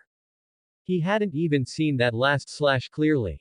Ross leaned forward and sprinted. His face, which was originally quite handsome, had now become exceptionally ferocious. That joy from the bottom of his heart made Shiki feel baffled. Entertain me, Shiki. Boom. Thud. Bang. The sound of blade clashing against blade echoed far and wide. The Ohara residents who had been swatted by Kuma onto the canopy of the Tree of Knowledge slowly began to wake up, rubbing their heads as they stood up and muttered about what had happened. Phew. Kuma, slumped over on the wheelbarrow, panted heavily. Although this situation was not as dangerous as the one at God Valley, the sheer number of people that needed to be swatted away was too great. Even though the distance was short, it was enough to exhaust all of Kuma's stamina. They should all be transferred over. Little Shanks did not yet know what had happened. Looking at the black lightning flashing across the sky from time to time, he let out little cries of surprise. Outside the Tree of Knowledge library, Ginny checked the baby in her arms, and only after confirming that he was uninjured did she let out a sigh of relief. Where is Big Brother Ivankov? Kuma, his eyes half closed, waved his hand and said weakly. I don't know. When Sister Alvia was pushing me forward just now, I saw Big Brother carrying a bag and ducking into an alley. A bag. Ginny tilted her head in confusion, but soon her attention was drawn back to the Tree of Knowledge village, which was covered in shipwreckage. It seems Uncle Ross has the upper hand. There is only one enemy pirate ship left. Professor Clover, who happened to walk over, frowned and asked about the situation. I heard Ross say before he left that it was Golden Lion Shiki. Alvia recalled the information she had heard before parting ways with the man. Golden Lion Shiki. Professor Clover's brows furrowed even tighter. Why would that notorious pirate come to R? Since when did Ohara become such a popular spot in the sea? It might be a coincidence. Ginny placed Shanks on Kuma, pulled out glasses and a small notebook from somewhere, and began to analyze the current situation. The captain of the Rocks Pirates, the legendary pirate Rocks, died a few months ago, and the Rocks Pirates have since disbanded. Whitebeard Edward Newgate, Golden Lion Shiki, the Queen of the Sea Charlotte Linlin. These people were once officers of the Rocks Pirates. After Rocks died, I heard they were all developing their own forces. The most famous among them should be him, Golden Lion Shiki. Pointing her index finger towards the sky, Ginny showed Professor Clover the information she had collected through eavesdropping in newspapers. Several large kingdoms in the West Blue have been attacked by Shiki. Most of the kingdoms were destroyed, and their treasures were plundered by Shiki. Ohara is located on the edge of the West Blue, and since Golden Lion is a user of the float fruit, he might be trying to leave the West Blue by flying, heading towards the Grand Line or somewhere else. Professor Clover's furrowed brows finally relaxed slightly. If that's the case, then that's fine, but the reconstruction of the village. Sigh. Looking at the village covered in corpses and ship ruins, Professor Clover couldn't help but sigh in headache. I have no choice but to put the work at hand aside. Alvia, please go and notify everyone in the library. Put other work aside. Once the battle is over, everyone is to participate in the reconstruction work. I understand, Professor. Meanwhile, on the battlefield in the sky, the flying pirates, which had just started, were completely reduced to nothing, and the remaining ships were also destroyed in the battle between the two. The masts snapped, the cabins collapsed, and the iconic Golden Lion figurehead even fell to the earth. He. In the ruins at the center of the ship, several sword beams shot out. After the wooden debris covering the light was shredded and blown away, Golden Lion slowly got up. A sword wound spanning his entire upper body was spurting blood. What a mess. I didn't expect this guy to hide. Tui. Spitting out a mouthful of blood and broken teeth to the side, Golden Lion glared viciously at the dungeon below that his observation hockey had locked onto. Get out here, Ross. Ross's response came quickly. A heavy artillery slash broke through the ship from bottom to top, aimed directly at the enemy. Shiki swung his hockey-imbued Odo downwards with a fierce shout, and the heavy artillery slash was knocked diagonally downward, blasting a crater into the ground not far from the Tree of Knowledge. Thud, thud, thud. The footsteps were heavy, and with them came a few ragged breaths. When Ross walked onto the deck and confronted Golden Lion again, the wounds on his body had already healed. Shiki's mouth twitched. Hey, are you trying to cheat me, you brat? Adjusting his breathing, Ross straightened his back and gave Shiki a playful smile. This is a doctor's way of fighting. If you're not happy about it, you can find a doctor to help you heal your wounds. Alright, let's start the third round, Shiki Santilda. Third round. Shiki retreated while cursing, muttering profanities from his home country that Ross didn't quite understand. Let's call it a day. I don't want to keep fighting a slippery snake like you. Not just today. I don't want to in the future either. I'm taking back the offer to invite you to join the flying pirates. You fool only deserve to hide in the dark gutters. Watching Golden Lion's retreating figure, Ross did not pursue, quietly withdrawing the last bit of hockey he had left. This is the first time I've seen Shiki look like this. In the Zanpakuto workshop, Rox chuckled with schadenfreude. This kid is broken. He was always the one playing dirty. I didn't expect him to run into someone even more shameless today. Regarding Rox's ridicule, Ross could only return a wry smile. His armament hockey was basically exhausted. He could still use Conqueror's hockey, but without the support of armament hockey, he would inevitably be at a disadvantage in combat. Kaido needed armament hockey, Kido needed armament hockey, Shunpo needed armament hockey.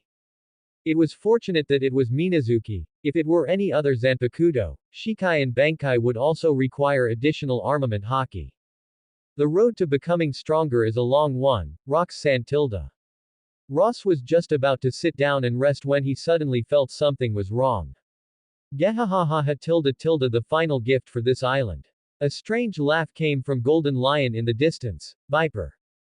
Oh no. That fool Golden Lion. Ross's expression changed slightly. His battlefield with Shiki happened to be directly above the Tree of Knowledge.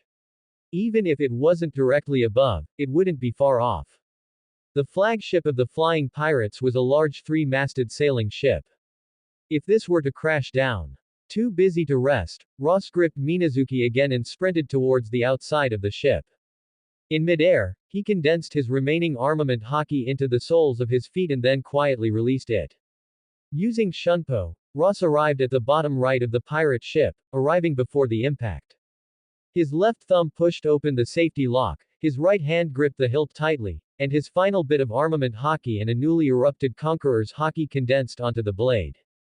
Ha! A roar of rage. Below, Professor Clover, Ginny, and the others only heard a roar filled with the conviction of a mortal blow, followed by an X-shaped blade light that filled their vision.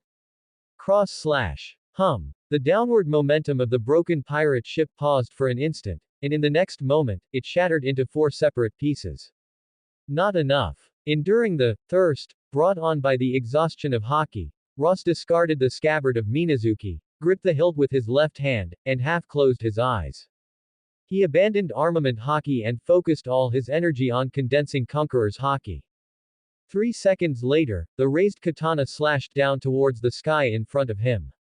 The air shield formed by the heavy artillery slash flew towards the 4 pieces of the broken pirate ship. When it flew to the center, it suddenly exploded, the resulting secondary shockwave completely changing the falling trajectory of the ship's wreckage. Look out, Ross. Look out. Ross thought Golden Lion had returned, but when his shaking vision focused, he saw a katana flickering with cold light flying out of the cabin. It was flying straight towards him. Gone. Ross. Whoosh tilde tilde boom. Thud. On the ground, watching the meteor crash through the canopy of the Tree of Knowledge, Alvia ignored the danger and ran toward the impact point at top speed. Perhaps it was the rapid movement, or perhaps it was some other reason. Alvia had never felt her heartbeat so fast. You must be safe. We only just agreed yesterday to go find the poneglyph together. If you die here, if you. The girl's anxious murmurs were carried away by the wind. When Alvia arrived, she did not see Ross, but a one-eyed giant ray that was chewing incessantly. Chew tilde. Alvia. What the hell is this thing? How did a sea king get onto land? Wait. Spit out Mr. Ross. That is not food, you stupid, despicable, strange sea king. 132 tilde. Phew. Almost died there. Good thing my medical skills are superb. Ross, restored to his original state, sat on the ground and stretched his arms. Alvia. Why are you prying open Minazuki's mouth? The one-eyed giant ray turned into a stream of light and retreated into the scabbard. Alvia's eyes widened, staring at Ross in disbelief. Ross, is your sword a sea king? Sea king. Ross thought for a moment and guessed the sequence of events. He glanced at Professor Clover and the others rushing over, then gestured for Alvia to lean in. He whispered in her ear. This is a secret, but it doesn't matter if you want to know, Alvia. You are a very special person to me. That is my ability, a new power distinct from the devil fruit. Very special. Alvia had no mind to listen to what Ross said next. She straightened up, turned around abruptly, steam rising from the top of her head. If you're alright, then I'll go help elsewhere first. I'll make dinner and bring it over. Watching the girl leave with stiff, uncoordinated movements, Ross didn't think much of it. Taking advantage of the fact that the crowd hadn't arrived yet, he opened the Zanpakuto workshop to check his changes. Ross, profession, Shinigami. Abilities, swordsmanship, Retsu, Shunpo, sword meditation, soul burial, Shinigami mark Hana Retsu, armament hockey, swimming. Unlocked Zanpakuto, Minazuki. Shinigami mark, Hana Retsu. Current resonance, 51%. Resonance reached 50%. Mark upgraded, obtained Bakudo memory Hana Retsu, Kaido's healing power strengthened, Kendo enlightenment slightly enhanced. Mark effects gold, life perception, Kaido, Kendo Retsu, Shikai, Kido, Bakudo. Kendo Retsu. Hana Retsu's instincts are being instilled, swordsmanship training speed plus 50%.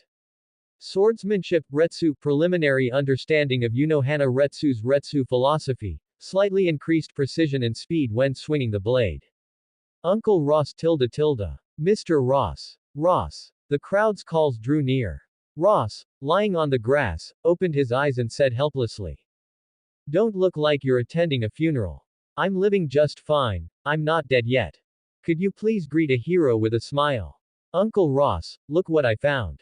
Just then, Ivankov squeezed out of the crowd and handed over a wooden box as if presenting a treasure.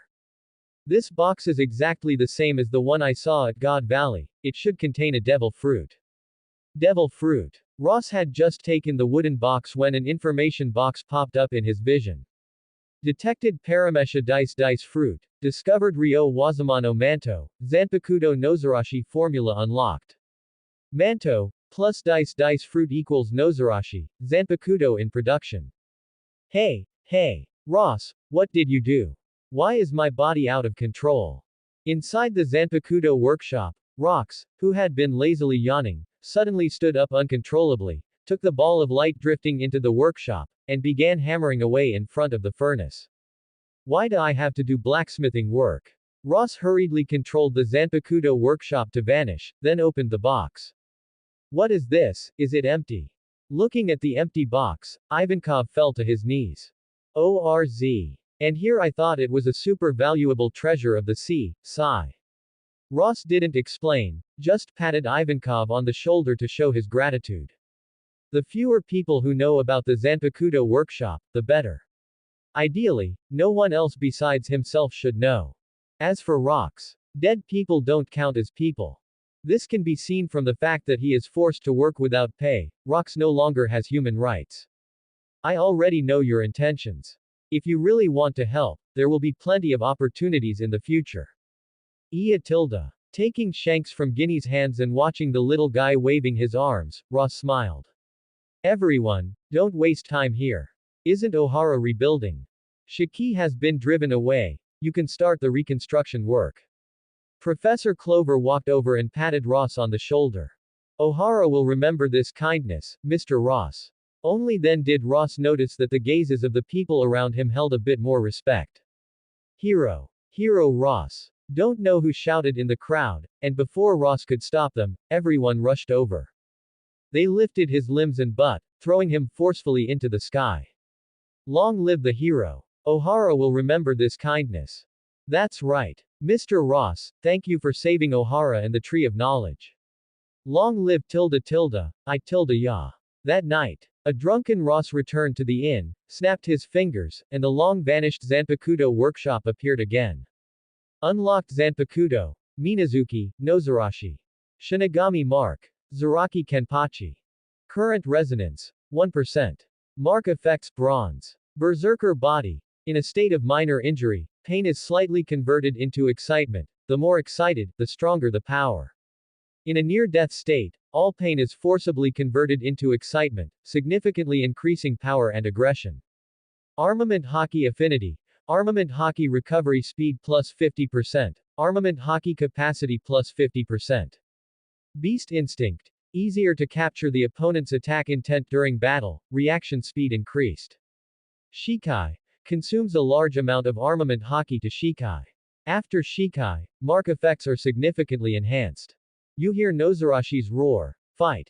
Fight. Fight. Let's slaughter each other, one or a group, it doesn't matter. I can let you slash a few times first.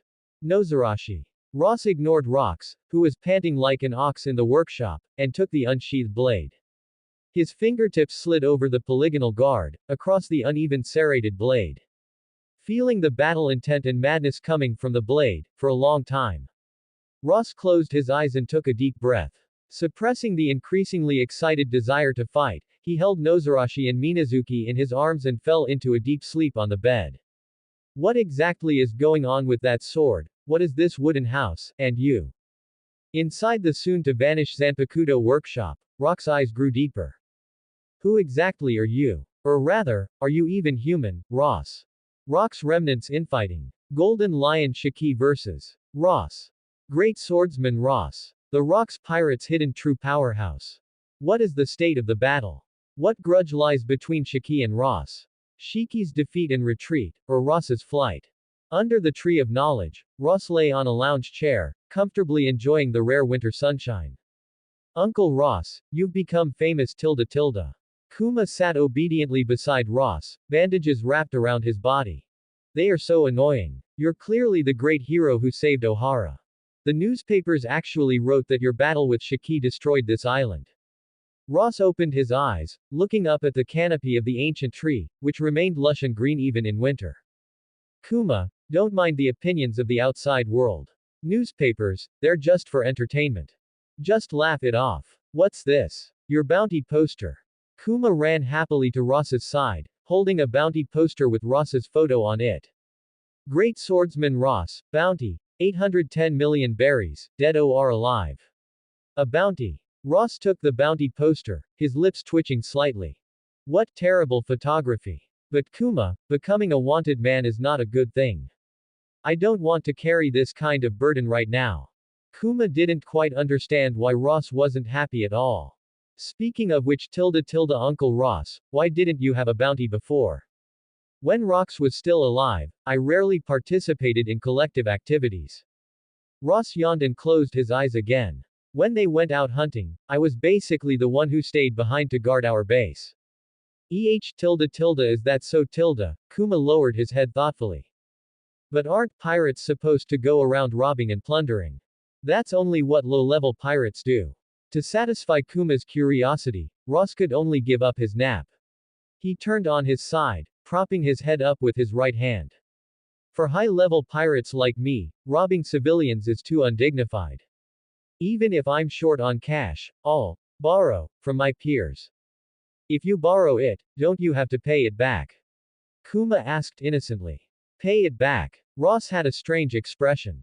He didn't like terms like creditor and debtor, so his borrowing was usually a one-time thing. As long as the creditor was gone, he didn't owe any money. The sea is so vast, accidents are bound to happen. Anyway, they never asked me to pay them back, probably because they didn't care about such small change. Since his rare rest was ruined, Ross simply got up from the lounge chair. Kuma, come help. Time to start today's training. Let's begin with weighted push-ups. Ah, yes, coming right away. Meanwhile, Marineford. Garp, who had also seen the news, stood by the window, his expression growing increasingly complex as he gazed into the distance. Ross. That man has finally bared his fangs after all. Garp, did you read the newspaper? Sengoku, walking up from behind in a hurry, casually pulled open the door to the Admiral's office. Come in and talk. My promotion to Admiral has already been submitted to the world government. There should be news in a while. Garp walked into the room and sat down, crossing his arms with a thoughtful expression on his face. It's rare to see that look on your face. Did something happen? Sengoku, who was still a Marine Vice Admiral, brought over 2 cups of tea, with a bag of seaweed-flavored senbei tucked under his arm. Sengoku, you remember me telling you about the healing before, right? Tearing open the package of senbei, Sengoku nodded. You mean what happened after you were rescued by the Roger pirates, right? Garp nodded in agreement, absent-mindedly eating a piece of senbei. That healing ability is indeed troublesome. However, considering he was once a member of the Rocks Pirates, the world government took the initiative to put him on the wanted list. That's not what I'm concerned about. Garp put down the half-eaten senbei and sighed softly. Ross, that man is dangerous. His hidden ambition has been awakened by Rock's death. The reason I accepted the deal back then was also to figure out what kind of man he really is. What kind of man tilde crunch tilde tilde. Sengoku, eating the premium senbei, showed a look of delight. Senbei of this grade is indeed delicious, it's just too expensive. After tasting the delicious senbei, Sengoku casually sucked clean the seaweed crumbs remaining on his fingertips. No need to worry too much, Garp. Rock's death is like a whale dying in the ocean. He is dead, but the nutrients he once created will surely become a target of contention. Let those pirates slaughter each other for a while first. Look. Sengoku gestured with his chin toward the newspaper on the coffee table. Haven't Shiki and Ross already started fighting? When they return to the Grand Line, an even greater battle will surely break out. That will be the time for us Marines to make a move. Also, don't forget, Hashinosu is now the center of the storm in the New World. When Rox was alive, most pirates didn't dare to rashly start a war. But now that he's dead, Hashinosu has become a meat bun without an owner, and everyone wants to take a bite. Admiral Wangji alone won't be able to hold that place easily. Hearing his friend's reassurance, Garp still had that preoccupied look on his face. Sengoku. I am not the hero written about in the newspapers. When he said this, Garp sighed deeply once again. Rox was killed by the members of God's Knights. Roger and my attacks only barely forced Rox back to his normal state. That fool journalist Morgans actually reported such nonsense. Forget it, Garp. Sengoku put away his playful expression. Steam rose from the teacup he held, casting a layer of white mist over his round glasses. The world government made its move. They must have bought off that journalist with berries. Even if you go to settle scores with that guy, it won't do any good. There are too many people in this world who obey the higher-ups. Even if I notice their crazy actions, I can only pretend not to see. Just as he finished speaking, Sengoku seemed to feel it was inappropriate and added, just like that time at God Valley. You fool who only cares about promotions. Garp, his angry past memories stirred up, sent Sengoku flying with a punch and roared. If you know, why do you pretend not to? Shut up, you brute. Sengoku got up and kicked Garp away. The two of them clashed and traded blows noisily in the office. If you only howl like a madman at the bottom of the cliff, you can't change anything. After being knocked down by a punch, Garp got up but didn't strike again. Instead, he picked up his justice cloak, kicked open the door, and walked out. Sengoku, you'd better remember this. If you ever become like that, I will definitely kill you. Watching Garp disappear from the room, Sengoku, sitting cross-legged on the floor, propped his hands on his knees and shouted with his head lowered. Garp. At the corner of the corridor, Garp stopped in his tracks, intending to hear what Sengoku had to say. Don't resign. No matter what you see, do not lose faith in marine justice.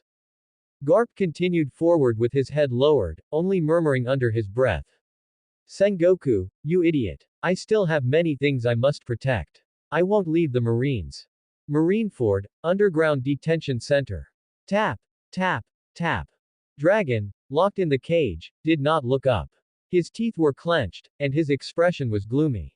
Not until a tall figure appeared outside the cell. Dad, I'm leaving the Marines. I'm leaving this godforsaken place. Garp remained silent for a long time, and in the end, only a soft sigh escaped him. As a Vice Admiral of the Marines of Justice, do you really not plan to say anything? Dragon looked up, his face mostly obscured by dried blood and grime. But the anger radiating from his heart was unmistakable. To actually condone such inhumanity. Dad, answer me, why have the Marines become like this? What justice is there left in Marines like this? Garp remained silent. But this time, after his silence, he casually tossed down a key and turned to leave. No explanation, no answer. He left the cell under Dragon's watchful gaze. Answer me, Dad. Justice. What on earth happened to the Marines, Justice? Why did it turn out like this? Creak. Bang. The door shut, and Garp's expression was grim. Dragon. Our report. Just then, the urgent and panicked voice of a Marine came from a distance. Vice Admiral Garp. The Elbaf Royal Army's ships are approaching. The giant King Harold refused to listen to our warnings and insisted on landing at the port of Marineford. What did you say? Garp's expression shifted slightly as a loud broadcast suddenly echoed in his ears. To all the high-ranking Marine officers, and the officials of the world government. Please, no matter what, let me finish speaking. Please let me make amends, 1,000 years of atonement. I will surely make up for what the giant race once committed. Garp was no longer in the mood to listen to the rest. Using shave and moonwalk in turns, he rushed toward the headquarters building at top speed. That fool Harold. Even if we have to become slaves, it doesn't matter. Please let the giant race and humans live together. Flying through the air, Garp's expression was dark. At the edge of his vision was the giant king, his dual horns broken and his face covered in blood. Has that guy gone mad? A few days later, far away in the West Blue, Ross read the report about Harold in the newspaper. The mad giant king. What an absurd report, Morgans. You must think so too, Minazuki. The large manta ray wriggling beside him nudged Ross's body. As for Harold, whose stature could rival Kazuki Odin's, Ross didn't want to comment too much. If either of these two had a slightly more normal brain, they wouldn't have met the ends they did in the original story. Top-tier physical builds, yet paired with a third-hand IQ processor. Let's go, Uncle Ross tilde. Yee-haw. Is everything packed? Putting away the newspaper and looking at the few people walking toward him, Ross smiled. Perhaps due to his actions saving Ohara a few days ago, Kuma, Ginny, and Ivankov ultimately changed their minds. They decided to continue traveling with him. And along the way, participate in the construction of the absolutely neutral island Ross had described. According to Ginny, I'm great at wiretapping and information gathering. With me around, you'll definitely save a lot of trouble.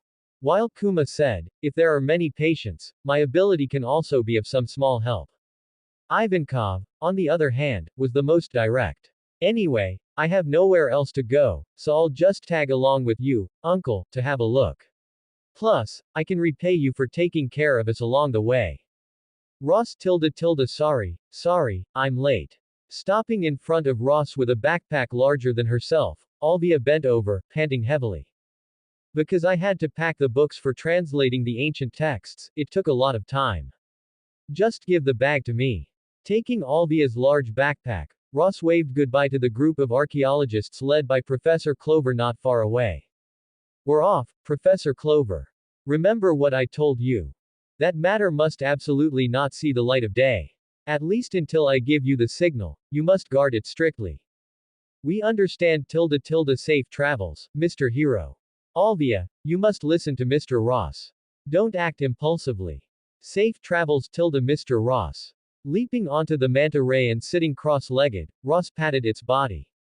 Let's go, Minazuki. Charge into the comm belt, we're heading back to the New World. February, see calendar 1485. The one-eyed giant manta ray burst out of the comm belt, landing safely on the waves and moving forward with the tide. Phew, that was really dangerous. Ginny patted her chest, a lingering trace of fear still on her face. They used 2 months to cross the comm belt. This was already Minazuki's fastest speed. If those super giant sea kings hadn't been cheering them on from behind, Ginny estimated they would have had to sail leisurely for another month. Are the sea kings in the comm belt all that huge? Lowering the hand that was rubbing his cheeks, Ross sighed wearily. Pretty much, but this is the fastest way to return to the New World. If we followed Roger and his crew's sailing route, I doubt we'd even reach the Sabayati archipelago by this time next year. With the support of Unohana Retsu's Kido memories, this 2-month journey could only be described as thrilling but safe. Coupled with Nozarashi's sensitive perception of killing intent, Ross was always able to avoid in advance those super giant sea kings that were simply impossible to fight. Like the giant sea dog that had chased them for 3 days and 3 nights earlier. Ross couldn't even see where the creature's tail was. Even if his heavy cannon slashes successfully dealt damage to that massive creature, it was no different from a human being bitten by a mosquito. We've finally found you. Ross looked up at the sky, where a small hot air balloon pulled by several seagulls was slowly descending. Kaido sold information about you for a hefty price. Kaido. The hot air balloon stopped not far from the giant manta ray. As a window opened, a seagull man poked his upper body out. Yo, nice to meet you, Ross. I am Morgans, a senior reporter for the World Economic newspaper. You plan to attack Hashinosu, right? Do you want to cooperate? I currently need a super explosive scoop to run for the position of vice president. In return, perhaps we can become friends. I, Morgans, am famously hospitable. Helping friends is a hobby of mine. Like information tilde. Morgans waved the wing he used in place of a right hand a few times. How about it? This is an excellent deal. I can provide whatever information you need. Even if I don't know it, I can find it in the shortest time possible. Of course, only the first time is free. Listening to the bird man before him pitch himself, Ross suddenly asked. So, how many berries did that fellow Kaido sell my information for? Morgans instinctively extended an index finger. 10 million berries. That guy said it was absolutely worth every penny. Ross shook his head helplessly. That fool Kaido. Morgans, how many people have you resold this information to? Probably not expecting Ross's mind to be so sharp, Morgans was momentarily at a loss for words. Once he recovered, he flashed a hearty laugh, not showing the slightest embarrassment. Well, not many. Including Admiral Wang Ji, probably only 7 or 8 people. Just enough to break even, ha ha ha tilde. Hashinosu. Dark clouds hung low. It was midwinter, February, and the heavy snow falling from the sky piled up around Hashinosu. Boss Admiral Wang Ji. Admiral, it's a disaster. Rapid footsteps echoed through the villa in the center of the island. Bang! The door was shoved open with great force, and a faint gloom permeated the room with the curtains half drawn. Ross, a great pirate who was once in the rocks. Pirates like you, he has returned to the new world. Our men also saw the giant dragon that Kaido transforms into hovering around Hashinosu. He must be. Calm down. Admiral Wang Ji, standing by the window, turned around and licked his lips with a long, snake-like tongue. I am the Admiral of Hashinosu, Admiral Wang Ji. This place is my territory now. Notify everyone. If that brat Ross dares to set foot on this island, then it's time for you all to get rich. Kill him, and if you bring his head to me, I will split the treasure left behind by rocks with that person. The breathing in the room became inexplicably rapid. You heard me right. After pouring himself a glass of red wine and sitting on the sofa, a flash of ruthlessness crossed Admiral Wang Ji's eyes. Whoever it is, as long as you bring Ross's head, you can come to me and trade it for half of the treasure left by the legendary pirate rocks. Yes, Boss Admiral Wang Ji. That guy's head will definitely be taken by me, Lord Admiral. The door that had just been closed was opened again. Before long, shouts and clamor erupted across the pirate island. Most of the pirates, clamoring was in anticipation of Ross's arrival. Some even suggested setting sail to hunt him down. That was the treasure left behind by the legendary pirate rocks. No pirate doubted the authenticity of that treasure, just as they had absolute faith in the strength of rocks. Kahehehe tilde tilde Ross, you dishonest guy, you really did pop out. Brr tilde tilde. Click. I am Shiki. The Den Den Mushi took a cigar out of its shell, held it at a slant in its mouth, and tried hard to lift its head, putting on an air of condescension. Who? It's me, Shiki. The Den Den Mushi rubbed its chin. Oh, it's you, Admiral Wang Ji. I haven't heard your voice in a long time, I thought you died in some corner somewhere. Are you looking to team up? Sorry, I tilde tilde don't think much of you. Yay ha ha ha ha tilde tilde. Admiral Wang Ji didn't get angry. After Shiki's voice faded, he calmly replied. It's about Ross. You had a conflict with him a while ago, and I want to know his true strength. Ross. As if hearing something truly disgusting, the Den Den Mushi's face instantly darkened. Don't mention that slippery snake to me. That unkillable fool. Admiral Wang Ji, for the sake of the times we drank together, I can give you some information. First, you are no match for that guy. If you actually fight to the death, you will definitely be killed by him. Second, even if you've awakened the devil fruit during this time, and even if you can temporarily suppress that guy, but tilde tilde. The Den Den Mushi raised a tentacle, grasped the cigar, and exhaled a long puff of smoke. In the end, that guy will definitely be the winner. I suspect he's either some special race or he ate a devil fruit. That kind of unbelievable healing ability is simply not something a human can possess. And the last point tilde heh. Admiral Wang Ji, you'll find out when you fight him yourself. It's a big surprise. If I weren't certain that Rox was dead, I would have thought that guy had somehow mysteriously been reborn. Yay tilde this sea is about to get lively. Make your choice, Admiral Wang Ji. Run away, or hand over the position of Admiral of Hashinosu to that guy. Click. The Den Den Mushi hung up abruptly.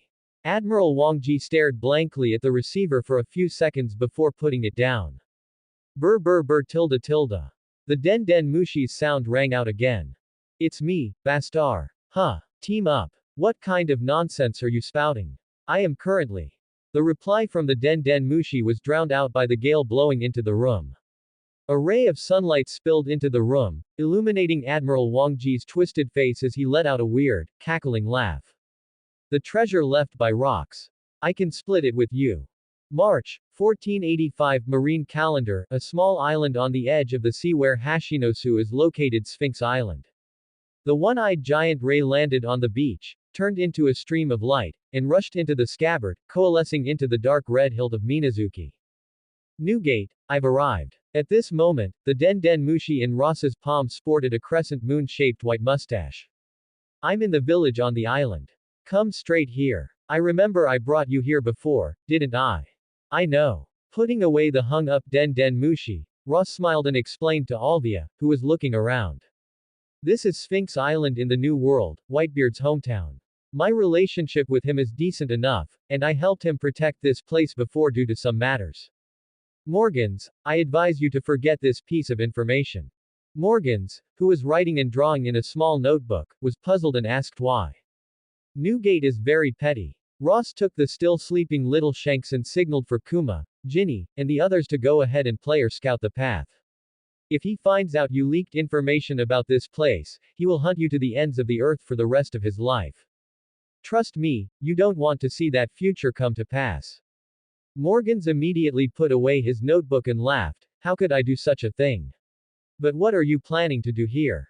Are you inviting Whitebeard to go to Hashinosu together? I remember he's a tremor human who ate the tremor fruit, right?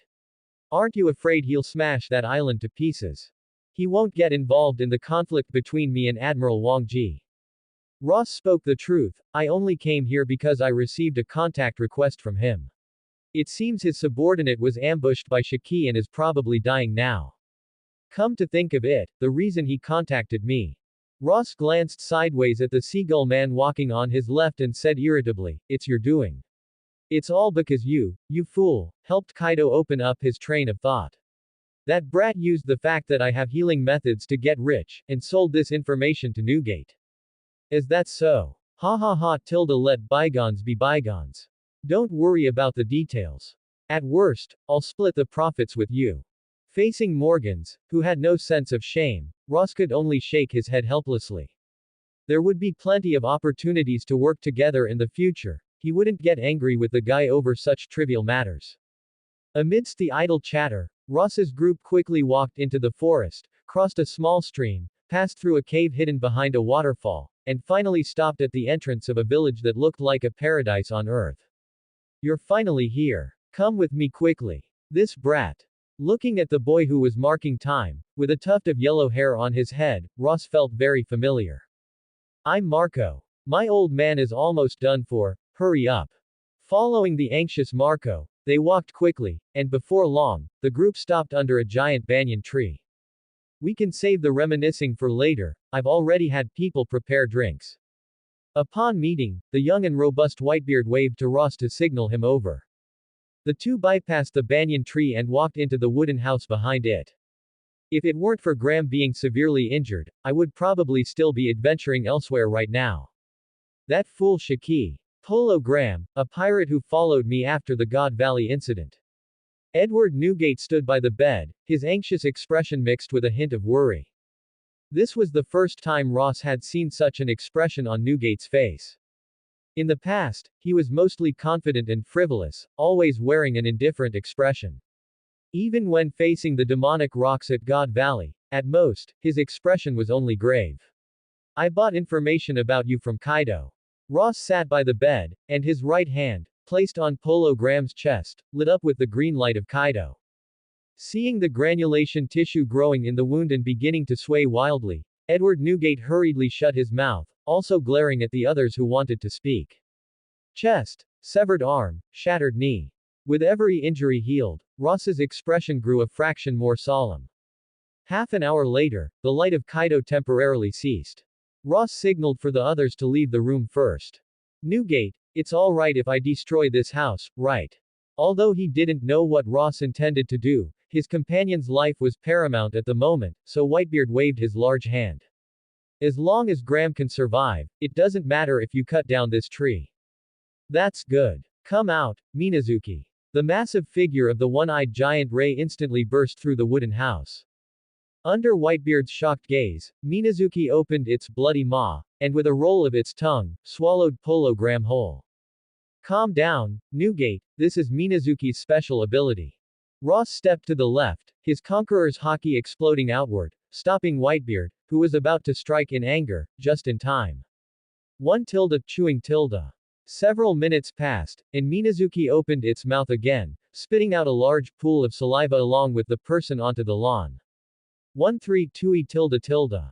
This is. Whitebeard looked dazed, everything happening before him truly exceeded his range of understanding. Current resonance, 53%. Glancing at Minazuki's resonance level, Ross shifted his attention back to what was in front of him. It can only repair existing tissue, at least for now. Pointing to the unconscious man's severed arm, Ross explained. I suggest you carefully consider whether to bring him along on your continued voyage. After losing an arm, it remains questionable how much of his combat power will remain. Even if he specializes in kicking techniques, the missing arm will affect his balance during combat. Pops. Watching Marco hug Polo Graham and exclaim, Newgate let out a long breath, his expression shifting from gloomy to sunny. Gururara tilde tilde. That's his own business, Ross. If he still wants to continue sailing and adventuring, I will never persuade him to give up his dream. If he wants to stay, then he can just stay in my hometown and retire. Watching the giant Ray transform back into a katana, Newgate's smile suddenly became a bit more playful. But you kid really are hiding a lot of things. Conqueror's haki, swordsmanship, what else don't I know about? And what's the deal with these two swords? Without waiting for Ross to answer, Newgate stroked his beard and fell into deep thought. On the day of the God Valley incident, I used the force of being slashed away by rocks to exit the battlefield. When I left on the Polo Pirates ship, I think I saw you rushing toward the center of the battlefield. Ross, is it really as the outside world says? Was rocks, death the key you unlocked? Well, tilde who knows about that? When a whale falls, all things grow, I'm just one of the beneficiaries. Ross didn't explain his own secrets. To him, Minazuki's Shikai was already the greatest extent of an explanation he could offer. How the outside world speculated was none of his business, let them guess blindly. If they could guess the truth, he, Ross, would do a handstand and drink rum through his nostrils. Pops, we've brought the drinks over. Should we start the banquet? The shouts of the brats in the distance interrupted their conversation, and Ross looked over. They're all brats I picked up along the way. Newgate explained perfectly. War orphans, refugees from countries destroyed by pirates. Jozu, Thatch, put the drinks at the front. We'll start the banquet once Graham wakes up. You brats, hurry up and prepare the barbecue and other dishes. Ross is my guest, and furthermore, Graham's savior.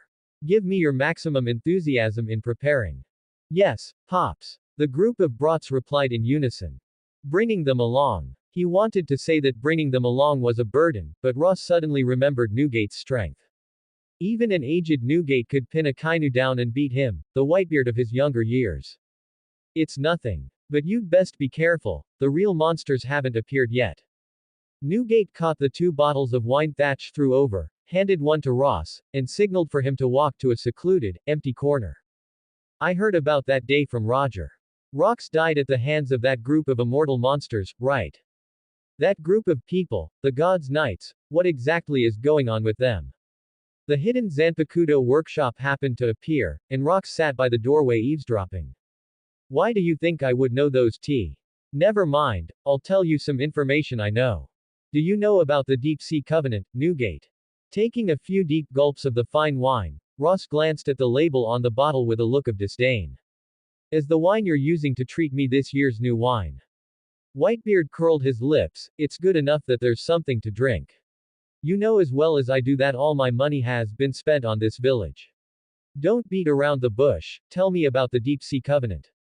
The so-called Deep Sea Covenant is divided into 3 levels: Shallow Sea, Deep Sea, and Deep Sea. Ross subconsciously lowered his voice and began to recount the anime information he had seen before transmigrating. Apart from the existence of Amu itself, he said everything else he could. The levels of the Deep Sea Covenant, the path of promotion from God's Blade to God's Knights, the power of immortality suspected to be created by alien technology. In other words, the mechanical heart inside their bodies is their only vital point. Hard to say. Ross didn't give a definitive answer. After hesitating for a few moments, he spoke again. I saw with my own eyes those speed bumps being slashed by rocks. Given Rock's strength and swordsmanship level at the time, it's impossible that he didn't hit the heart area. In short, it's best if you just keep this information to yourself. Don't dig too deep, and don't go near Holy Land Mary Geoise. Ross tilde. Watching the silver-haired girl running toward them from not far away, Ross quickened his pace of speech. I'll find a way to clear up the remaining information. After that, Newgate, I might need your help. Gururara tilde. Newgate extended his wine bottle, clinking it against Ross's, and laughed heartily. If you need anything, just contact me directly. Whether it's for helping to guard this place before, or for the favor today, in the future, even if you want me to charge into Holy Land Mary Geoise, I won't even frown. The world of pirates also demands loyalty, Ross. The crescent moon hung high, and the owl perched in the canopy of the withered tree regained its vitality, its sharp gaze scanning the darkness. Hoo tilde. In an instant, the owl flapped its wings and dove, landing silently on the ground, its talons pinning down a struggling field mouse. Drink up. Ha ha ha tilde. Brat. You're 100 years too early to be drinking. Bang tilde. The muffled sound of a fist striking a head rang out, and as the cries of pain arose, the atmosphere of the banquet surged with even greater heat. It's about time, I suppose.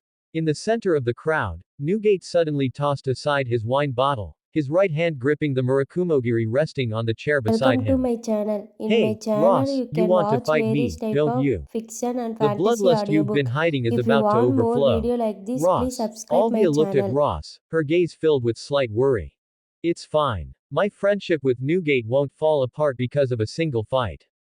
Ross couldn't explain that he treated Whitebeard as an experience pack for his Zanpakuto, so he could only use the bond of friendship to soothe the girl. He glanced out of the corner of his eye at Kuma, Ginny, and Ivankov, who were already having a blast not far away. I'll leave those 3 idiots to you. They aren't at the age to be drinking yet, so you'll have to teach them a lesson later. Alvia blinked, her pretty face flushing slightly, the giant, dancing bonfire reflected in her pupils. I understand. I'll talk to them. Standing up, his left hand resting on the hilt of his sword, Ross walked toward the open space to the side with a relaxed expression.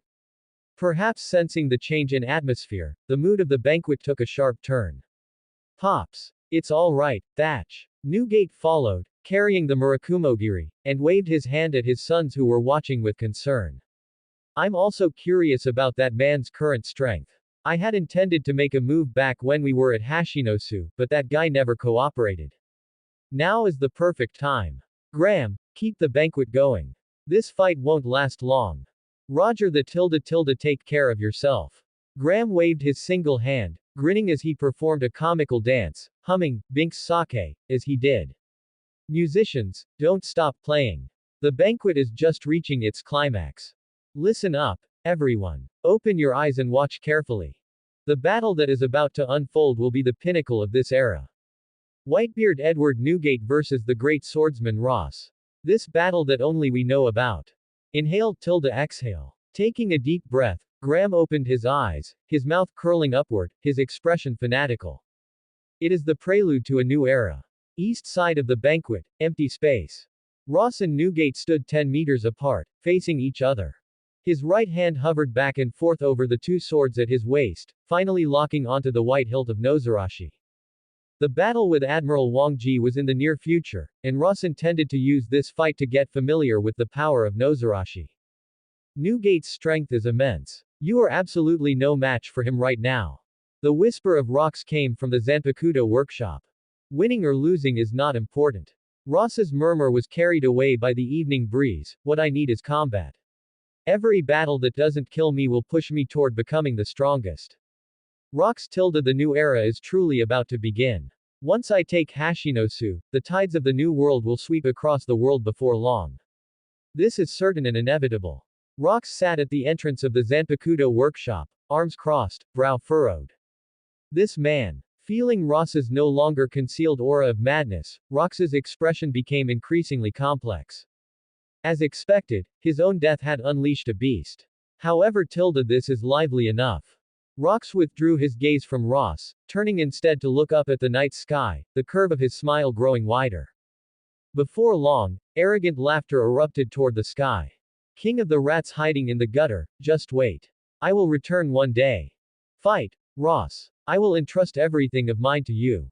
In exchange, in the future, you must take me to storm the Holy Land Mary Geois, smash the empty throne, and let that rat king witness the power of the new era. And then, tremble in fear. Wahahaha tilde. The king of the rats, huh? Then we'll just have to strive to grow into black cat sheriffs. Ross closed his eyes, and when he opened them again, the lingering gentle expression had completely vanished. Replaced by excitement and anticipation. Newgate, come. Let me witness the power that Rox acknowledged. Bang. The ground was stomped into cracks by immense force, with spiderweb-like patterns spreading in all directions. Ross transformed into a black-red blur and charged out. The jagged blade of Nozarashi trailed a crimson light, the arc aiming straight for the enemy's waist. Gurararara, you want to beat me? Ross, you're 10 years too early. Holding his blade with one hand to block Nozarashi, Whitebeard's eyes widened, his right hand pressing down, forcing Ross's second sword, which was about to be unsheathed, back into its scabbard. Ha! A roar. With armament hockey wrapped around his thigh, Newgate stabilized his left hand that was clashing with Nozarashi and drove his knee upward. Ross calmly released his left hand, wrapped it in hockey, and blocked in front of his chest, murmuring at the same time. Bakudo number 8. Repulse. Armament hockey flowed out of his body at an accelerated rate, forming an exaggerated shield of armament hockey on his forearm. Advanced armament hockey. Huh. Newgate didn't stop his attack to change tactics. Instead, he unleashed his power, driving his knee forward with full force. The armament hockey shield held for a moment before shattering, and Russ used the momentum to fly into midair. His right index and middle fingers joined to form a sword finger, while the other 3 fingers gripped the hilt. Hado number 4. Byakurai White Lightning. Armament hockey transformed into a bolt of lightning and shot out. A flash of red light flickered in the depths of Newgate's eyes. He switched the Murakumogiri to his right hand, and the hockey-wrapped blade slashed toward the incoming lightning. At the same time, he clenched the fingers of his left hand, charging up, and a hazy, distorted white ring of light suddenly manifested around his fist. Quake. In the sky, Ross's expression changed slightly. Unable to worry about conserving armament hockey, he twisted his right wrist holding Nozarashi. A massive amount of hockey flowed from his palm into the Zanpakuto. Devour, Nozarashi. The explosively erupting conqueror's hockey blocked the incoming shockwave. This aura. Newgate seemed to sense something, his brow furrowing slightly, and he switched from pursuit to retreat. Madness, joy, desire. The information relayed back by his observation hockey was highly contradictory. Watching the blurry ball of light in the sky, Newgate clicked his tongue in secret. That man's aura was growing stronger at a speed visible to the naked eye. Shinigami Mark. Zaraki Kenpachi. Current resonance. 2%, 3%. Mark effect Shikai, bronze. Berserker body. In a state of minor injury, pain is largely converted into excitement. The more excited, the stronger the power. In a near-death state, all pain is forcibly converted into excitement, significantly increasing power and the desire to attack. Armament Haki Affinity. Armament Haki Recovery Speed plus 100%. Armament Haki Reserves plus 100%. Armament Haki Mobilization Speed plus 100%. Beast Instinct. Easier to capture the opponent's attack intent during combat, significantly increasing reaction speed. Shikai. Consumes a large amount of armament haki to perform Shikai. After Shikai, the mark's effects are significantly enhanced. When the ball of light wrapped in black and red lightning dissipated, Ross stood in the sky, carrying a massive cleaver on his shoulder. Warm-up is over. The second round is here, Newgate. Shunpo. The moment the sound of air being torn apart rang out, Newgate swung Murakumogiri down at the empty ground in front of him. Boom. The two blades clashed in midair, the ground buckled downward, and the grass was torn apart and blown away by the force. Newgate looked at the drastically changed blade, his eyes narrowing slightly. Ross, your blade has changed. What is going on? Did you eat a devil fruit? A devil fruit? How could I possibly burden myself with such a weakness? Ross grinned, a sinister laugh echoing in the dark night. This is a sword style unique to me, Ross, a sword style capable of piercing through the yellow springs. Enjoy yourself, Newgate. Feeling the massive amplification brought by the Shikai of Nozarashi, Ross swung his blade frantically with great enjoyment. This was only the bronze level imprint amplification. If one were to extrapolate based on the unlocking rules of the Minazuki Unohana Retsu imprint, Ross didn't even dare to imagine how strong he would become once the Zaraki Kenpachi imprint reached silver level, or even a higher degree of resonance. After Nozarashi's Shikai, the armament haki consumed by the Shikai was being fed back at an unscientific speed. Ross even had the illusion of having an infinite mana bar. No, it wasn't just as simple as an infinite mana bar. Bakudo number 8. Repel. Unlike the first time he used Bakudo number 8, the condensation and conversion of armament haki took only 2 breaths of time. Compared to before, the amplified Kido abilities were almost instantaneous. Clashing once more, the two retreated simultaneously. Ross shook his slightly sore right hand. He didn't know how strong Whitebeard was in his old age in the original story, but he had experienced the strength of Whitebeard in his youth. No wonder Rox said he couldn't win right now. Don't clash head-on with Newgate. If you compare pure strength, that guy's strength is greater than mine. Just then, Rox's guidance came from the workshop. Find a way to engage in close-quarters combat with him. That guy's agility is an attribute that can barely be considered a weakness. Don't joke around. If Newgate uses the Tremor fruit at full power, getting hit at such close range would result in a serious injury. Taking advantage of the dust filling the arena and obscuring vision, Ross whispered back. Some trump cards aren't meant to be used just yet.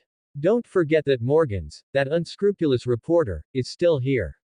Inside the workshop, Rock's eyes flickered. Trump cards. This kid still had hidden trump cards he didn't know about. Suit yourself. Ross twisted his right wrist, the armament haki flowing towards the blade's edge, and after gathering at a single point, he swung it violently. Several huge air shields formed by heavy artillery flying slashes flew rapidly toward the enemy. Rock's sword technique. After witnessing that distinct flying slash with his own eyes, Newgate subconsciously used his full power, with Conqueror's haki and the power of the Tremor fruit coiling around his fist. With a crisp bang, the entire world seemed to have been paused at this moment. The fist Newgate threw struck solid matter, and immediately after, cracks emitting black lightning suddenly appeared in the void. Breaking the air. Ross, who had used Shunpo to approach, had his expression change drastically. His hair stood on end, and a feeling of horror surged in his heart. Unable to care about the muscle strain caused by forcibly changing his move, Ross knew that if he couldn't dodge, this battle would likely end right here. The power of Tremors coiled with Conqueror's haki, only a fool would try to tank such power head-on. He possessed the passive amplification of the Berserker body, that was certain, but Ross dared to pat his chest and guarantee. If he took this punch head-on, the Berserker body would likely enter a near-death state directly. Shunpo, Shunpo, Shunpo. 2 seconds later, the shockwave reached the battlefield. By this time, Ross had already appeared 100 meters away, blood flowing from his trouser leg. The torn thigh muscles sent waves of intense pain. But before these pains could take effect, the amplification from the berserker body began to take hold. Ross's eyes widened, his pupils shrinking to needle points, while his heart beat faster and faster. Waves of indescribable pleasure surged from the depths of his mind, beginning to occupy the high ground of his rationality. Tisk! I subconsciously used full power. Withdrawing his fist, just as Newgate was about to say something for the occasion, suddenly, a ghost-like figure suddenly appeared. Slash! Puff! Blood splattered everywhere. Exclamations erupted from the crowd watching from afar. Pops! Are you okay, Pops? Compared to the concerned inquiries from the members of the Whitebeard Pirates, Kuma and the others looked worried. Ginny, is Uncle Ross okay? I just feel like his current state is very strange. Ginny shook her head, a hint of confusion in her eyes. I don't know, Kuma, but Uncle Ross's expression looks very happy. It must be fine, probably. It's that sword. At the critical moment, Ivankov crossed his arms, looking serious, like a little adult. I asked Uncle before what the use of that jagged, broken blade was. Uncle said, Nozarashi, you ask. This sword is a blade that carries the soul of a berserker. It is a cursed sword that becomes more powerful the more severely it is injured. A cursed sword? Alvia asked curiously. Ohara has records about cursed swords, how should I put it tilde? Such weapons are rare, and their abilities all amplify the negative emotions within the user's heart. They use this infinitely amplified negative emotion to strengthen the user's combat power. A cursed sword like Ross's that can grow larger and thicker is very rare, it hasn't even appeared in historical records. Shish. Don't speak, the battle has started again. A pirate with the Whitebeard Pirates tattoo nearby scolded. Oh tilde that slash was super cool. I didn't expect Ross to be able to fight Pops like this. Battlefield. Sword light flashed and collided, the leaking power of the slashes completely destroying the surrounding ground. There were pits and cutting marks caused by the aftermath of the battle everywhere. Who? Heavy panting spread, and the two looked at each other from across a deep pit of several dozen meters. Ross, with a smile approaching insanity, hunched his back, covering his eye area with his left hand, and let out a low, strange laugh. Wave after wave of pleasure had long since overwhelmed his rationality. Healing. Not needed. Keto. Not needed. Defense. Not needed. Hum tilde hum tilde tilde hum tilde tilde tilde. The aura fluctuations radiating from Ross began to affect the outside world. The range covered by Conqueror's haki was getting larger and larger. At first, it was only 2 meters, 5 meters, 8 meters around him. In just a few breaths, the aura belonging solely to a king covered a radius of 100 meters. Boom. The clouds in the sky rolled backward, and the nearby forest seemed to have encountered a hurricane, beginning to tilt and fall in the opposite direction. Ah, that's it. The low laughter stopped abruptly, and Ross vanished suddenly. Just as the onlookers were confused, Polo Graham put down his wine bottle and pointed at the place where Whitebeard was standing. Over there, you idiots. Everyone looked subconsciously, their dilated pupils reflecting the two-colored haki clashing in midair. Reflecting the two men tearing through the sky and earth. Ross. Newgate. You're going to lose. Asterisk 2. That's the end of part 1. Part 2 is coming soon. Thanks for watching my video. Please like and share it.